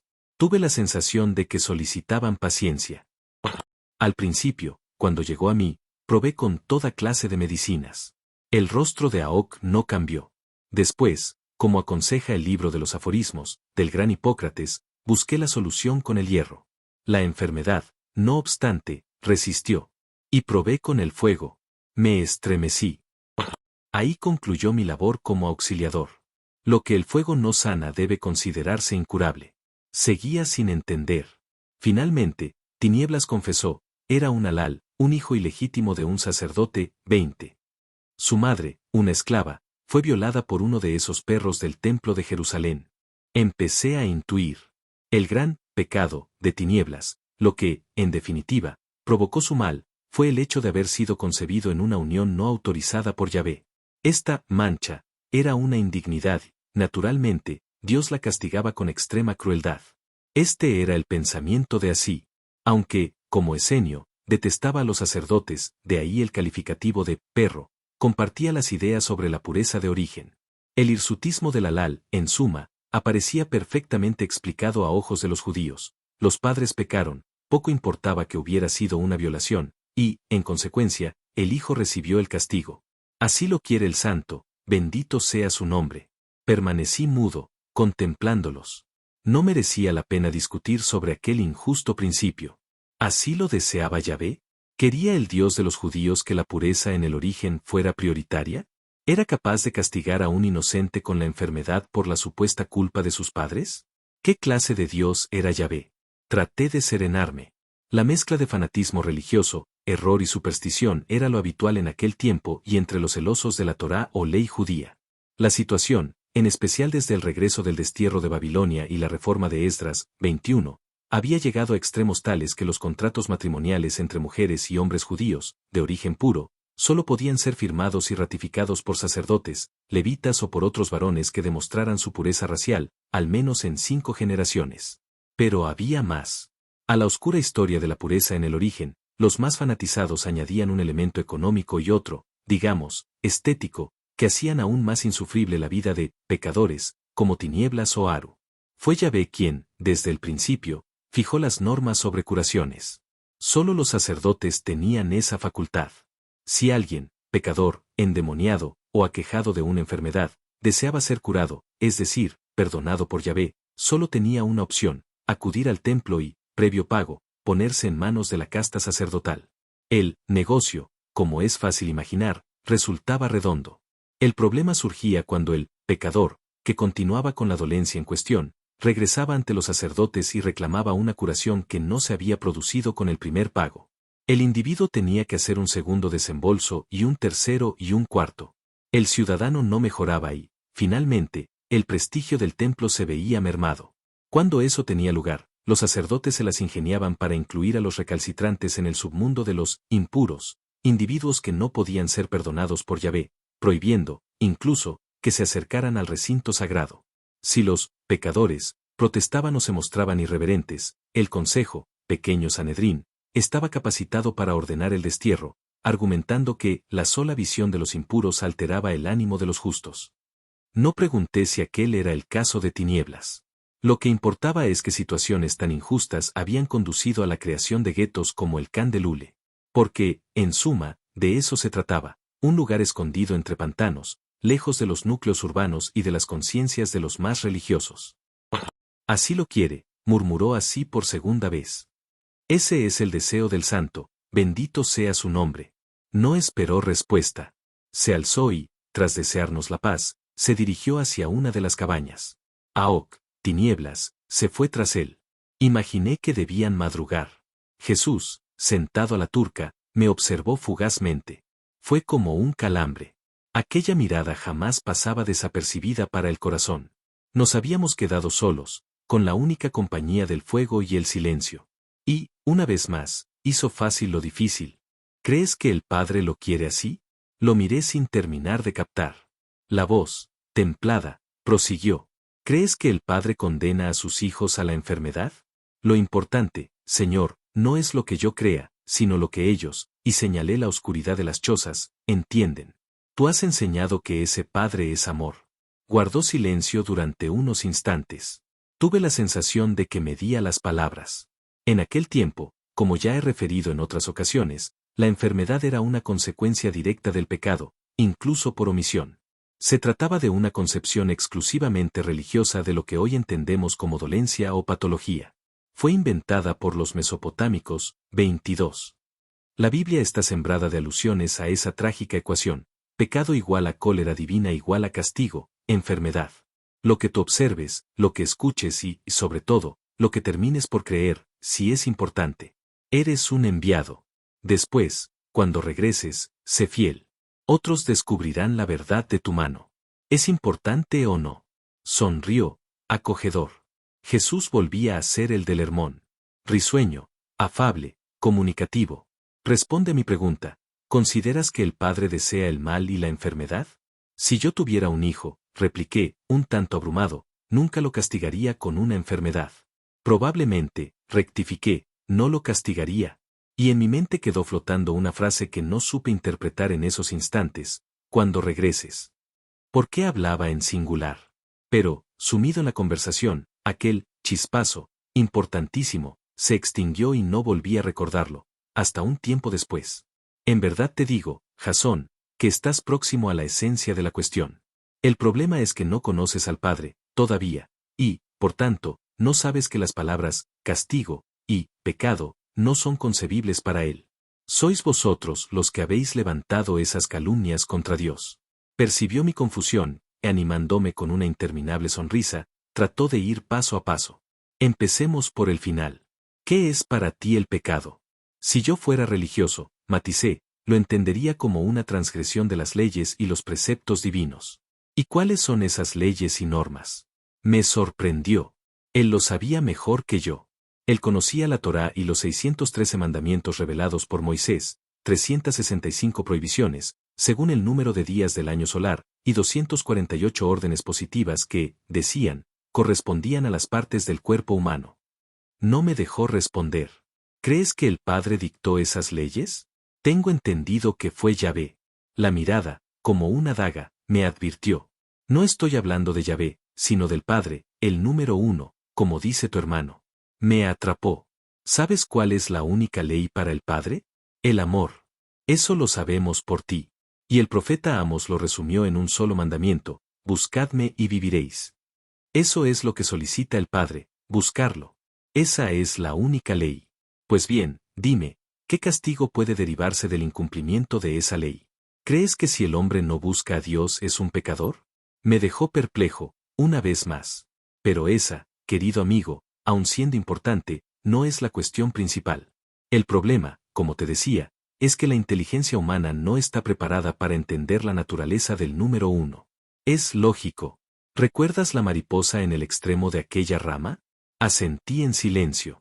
El maestro se refería a la Euprepia o Ertzeni, el hermoso lepidóptero que se había posado en la rama que sostenía Jesús en una de las inolvidables noches en torno al fuego, en el Hermón. Recordaba muy bien sus palabras. Dime, querido ángel, ¿crees que esa criatura está en condiciones de comprender que un Dios, su Dios, la está sosteniendo? No, dijiste, hay demasiada distancia. Y el maestro siguió abriendo camino. Correcto. Hay una distancia tan inmensa que ninguna mente humana puede sospechar como es el Padre. Lo finito, lo sabes muy bien, no está hecho para lo infinito. Mientras viváis sumergidos en el tiempo y en el espacio, no podréis intuir siquiera que hay más allá, en las regiones del espíritu. Jesús alivió la tensión. Señaló el negro y parpadeante firmamento y preguntó: ¿podría captar la mente de Aru el orden que rige las estrellas? Y, si no es así, ¿cómo aceptar que pueda ofenderlas? ¿Por qué sois tan vanidosos y engreídos? Si ni siquiera comprendéis a Dios, ¿cómo os atrevéis a colocarlo a vuestro nivel? ¿Cómo es posible que lo juzguéis capacitado para ser ofendido y para castigar? No parpadeé. El maestro fue rotundo. ¿Pecar? ¿De verdad estimas que una criatura finita puede molestar, injuriar o provocar a Dios? ¿Crees que Dios es humano? Tú, sin embargo, has hablado, y hablarás, del pecado y de los pecadores. Os lo dije una vez, cuando llegue mi hora hablaré como un educador. Tú, mejor que nadie, deberías entender a qué me refiero. Habrá momentos en los que mis palabras deberán ser tomadas como una aproximación a la realidad. Ellos, añadió, refiriéndose a los que habitaban el Can, son la consecuencia de una época. Solo conocen un lenguaje. Vosotros, en cambio, estáis más cerca. Lo interrumpí. El asunto del pecado me tenía perplejo. Nunca fui un hombre religioso y, en cierto modo, me satisfacía la postura del Galileo. Pero, si el pecado no existe, al menos como ofensa al Padre, ¿qué sucede con los asesinos, ladrones, etc.? ¿No son pecadores? El Hijo del Hombre esperaba la pregunta. Dibujó una media sonrisa y negó con la cabeza. Una cosa es intentar ofender al Padre, imposible, como te he dicho, y otra muy distinta causar daño a tus hermanos, los seres humanos. Cuando alguien incumple esas leyes está infringiendo las normas que rigen entre los hombres. No confundas ese pecado con el otro. Pero, a fin de cuentas, Dios castiga a esos pecadores, digamos, de segunda. Nuevo error, querido Jasón. El Padre es amor. Ya lo hablamos. Si el pecado no forma parte de la conciencia de Dios, y así es, ¿por qué pensar que es un juez castigador? Ni pecado, ni castigo son conceptos comprensibles para el amor. Y Él, tu Padre, el número uno, es el amor. Lo sé, con mayúsculas. ¿Crees entonces que Él desea y envía la enfermedad? Silencio. ¿Puedes admitir que una persona enamorada imagine siquiera cómo ofender y castigar a su hombre o mujer amados? Jesús permitió que las ideas planearan sobre mi corazón. Después, pausadamente, fue descendiendo. El Padre, no Yahvé, no lleva las cuentas. Te lo dije, confía. Ahora estáis ciegos, pero algún día se hará la luz en vuestras inteligencias. Todo obedece a un orden, incluida la maldad. La palabra orden se propagó solemne en mi interior. Aquello era nuevo para mí. Demasiado nuevo. Lo sabes muy bien, Jasón. La enfermedad no es un castigo divino. Su origen es otro. La enfermedad solo existe en los mundos materiales. Forma parte del proceso natural. Pero ¿cómo explicárselo a estos pequeñuelos? ¿Podríais hacerlo vosotros? Necesitan tiempo, murmuré con tristeza. Y vosotros también. Confía, querido amigo. Solo se os pide eso, confianza. En el amor no hay resquicios. Entonces, Yahvé, ¿quién es? Di mejor quién fue. Esperé, intrigado. El maestro se perdió en el flamear de las llamas y así permaneció durante un tiempo que se me antojó interminable. Me arrepentí de la pregunta. Quizá no era oportuna. Finalmente, regresando a mí, sentenció. Este es otro momento en el que mis palabras solo pueden aproximarse a tu realidad. Digamos que fue un instrumento. ¿Quieres decir que no era Dios? No respondió. Su mirada buscó de nuevo los rojos de la hoguera y quien esto escribe creyó leer en el silencio. ¿Por qué tanta confusión? El maestro volvió a negar con la cabeza. En parte comprendí su impotencia a la hora de transmitir ideas. Te lo he dicho. Todo obedece a un orden. Nada es casual. Lo que tú estimas como confusión es falta de perspectiva. Acabas de ser imaginado por él. Acabas de aparecer como criatura mortal. Todo te parece confuso. Eres un recién llegado. Confía y recibirás la información, en el momento adecuado. Estos conciben a Dios como un juez y creen que el ideal es la total sumisión a los preceptos. La justicia divina, para ellos, es algo lógico. En el futuro, gracias a mensajeros como tú, eso cambiará. El mundo recordará mis palabras. Reconocerá el verdadero rostro de ese Dios Padre, y sencillamente, lo buscará. Un momento, lo interrumpí. ¿Estás diciendo que algún día, en el futuro, la justicia divina desaparecerá? No es fácil concebir a un Dios sin justicia. Ahora, así es. Ese es el orden del que te he hablado. El amanecer llega siempre después de la oscuridad. Pero habrá un mañana y el mundo descubrirá que el Dios justiciero, como Yahvé, forma parte de un tiempo pasado. Es más, te diré algo que ya deberías saber. Me observó con picardía. El Padre nunca ha sido justo. Y el Maestro, comprendiendo mi extrañeza, suavizó la afirmación. Al igual que sucede con el concepto de pecado, sois vosotros, los hombres, quienes habéis decidido que Dios imparta justicia. ¿Y no es lo justo? El amor no precisa de la justicia. Insisto, es el ser humano el que se empeña en hacer a Dios a su imagen y semejanza. Yo dije en cierta ocasión que la divina justicia es tan eternamente justa que incluye, inevitablemente, el perdón comprensivo. Ahora, en el silencio de este lugar, te digo que mis palabras se quedaron cortas. Ahora, y a ti, mi querido mensajero, te digo que el Padre jamás ha necesitado de la justicia. Si el pecado, como ofensa a la divinidad, no forma parte de la conciencia de Dios, ¿dónde queda la justicia? ¿Comprendes el porqué de mis palabras? ¿Comprendes cuando digo que Dios nunca ha sido justo? Permite, Señor, que vuelva sobre mis pasos. Si el Padre no precisa de la justicia, ¿qué hacemos con los malvados? ¿Quién los juzga? ¿Cómo y dónde pagan sus atrocidades? El Hijo del Hombre inspiró profundamente. Sus ojos, lejos de reprochar, me acogieron con dulzura. E intentó descender a mi realidad, una vez más. Este es un lugar especial, asocié sus palabras al grave error. Aquí, por expreso deseo de la divinidad, se autoriza todo, lo más noble y lo más bajo. Pero eso, Jasón, no significa que la creación se le haya ido de las manos al Padre. Te lo he dicho, nada escapa al amor del número uno. La maldad, incluso, forma parte del juego. Era cierto. No prestaba la suficiente atención. Y, como un tonto, insistí. Pero ¿quién hace justicia? ¿Quién pide cuentas? También lo hablamos. Después de la muerte, nadie juzga.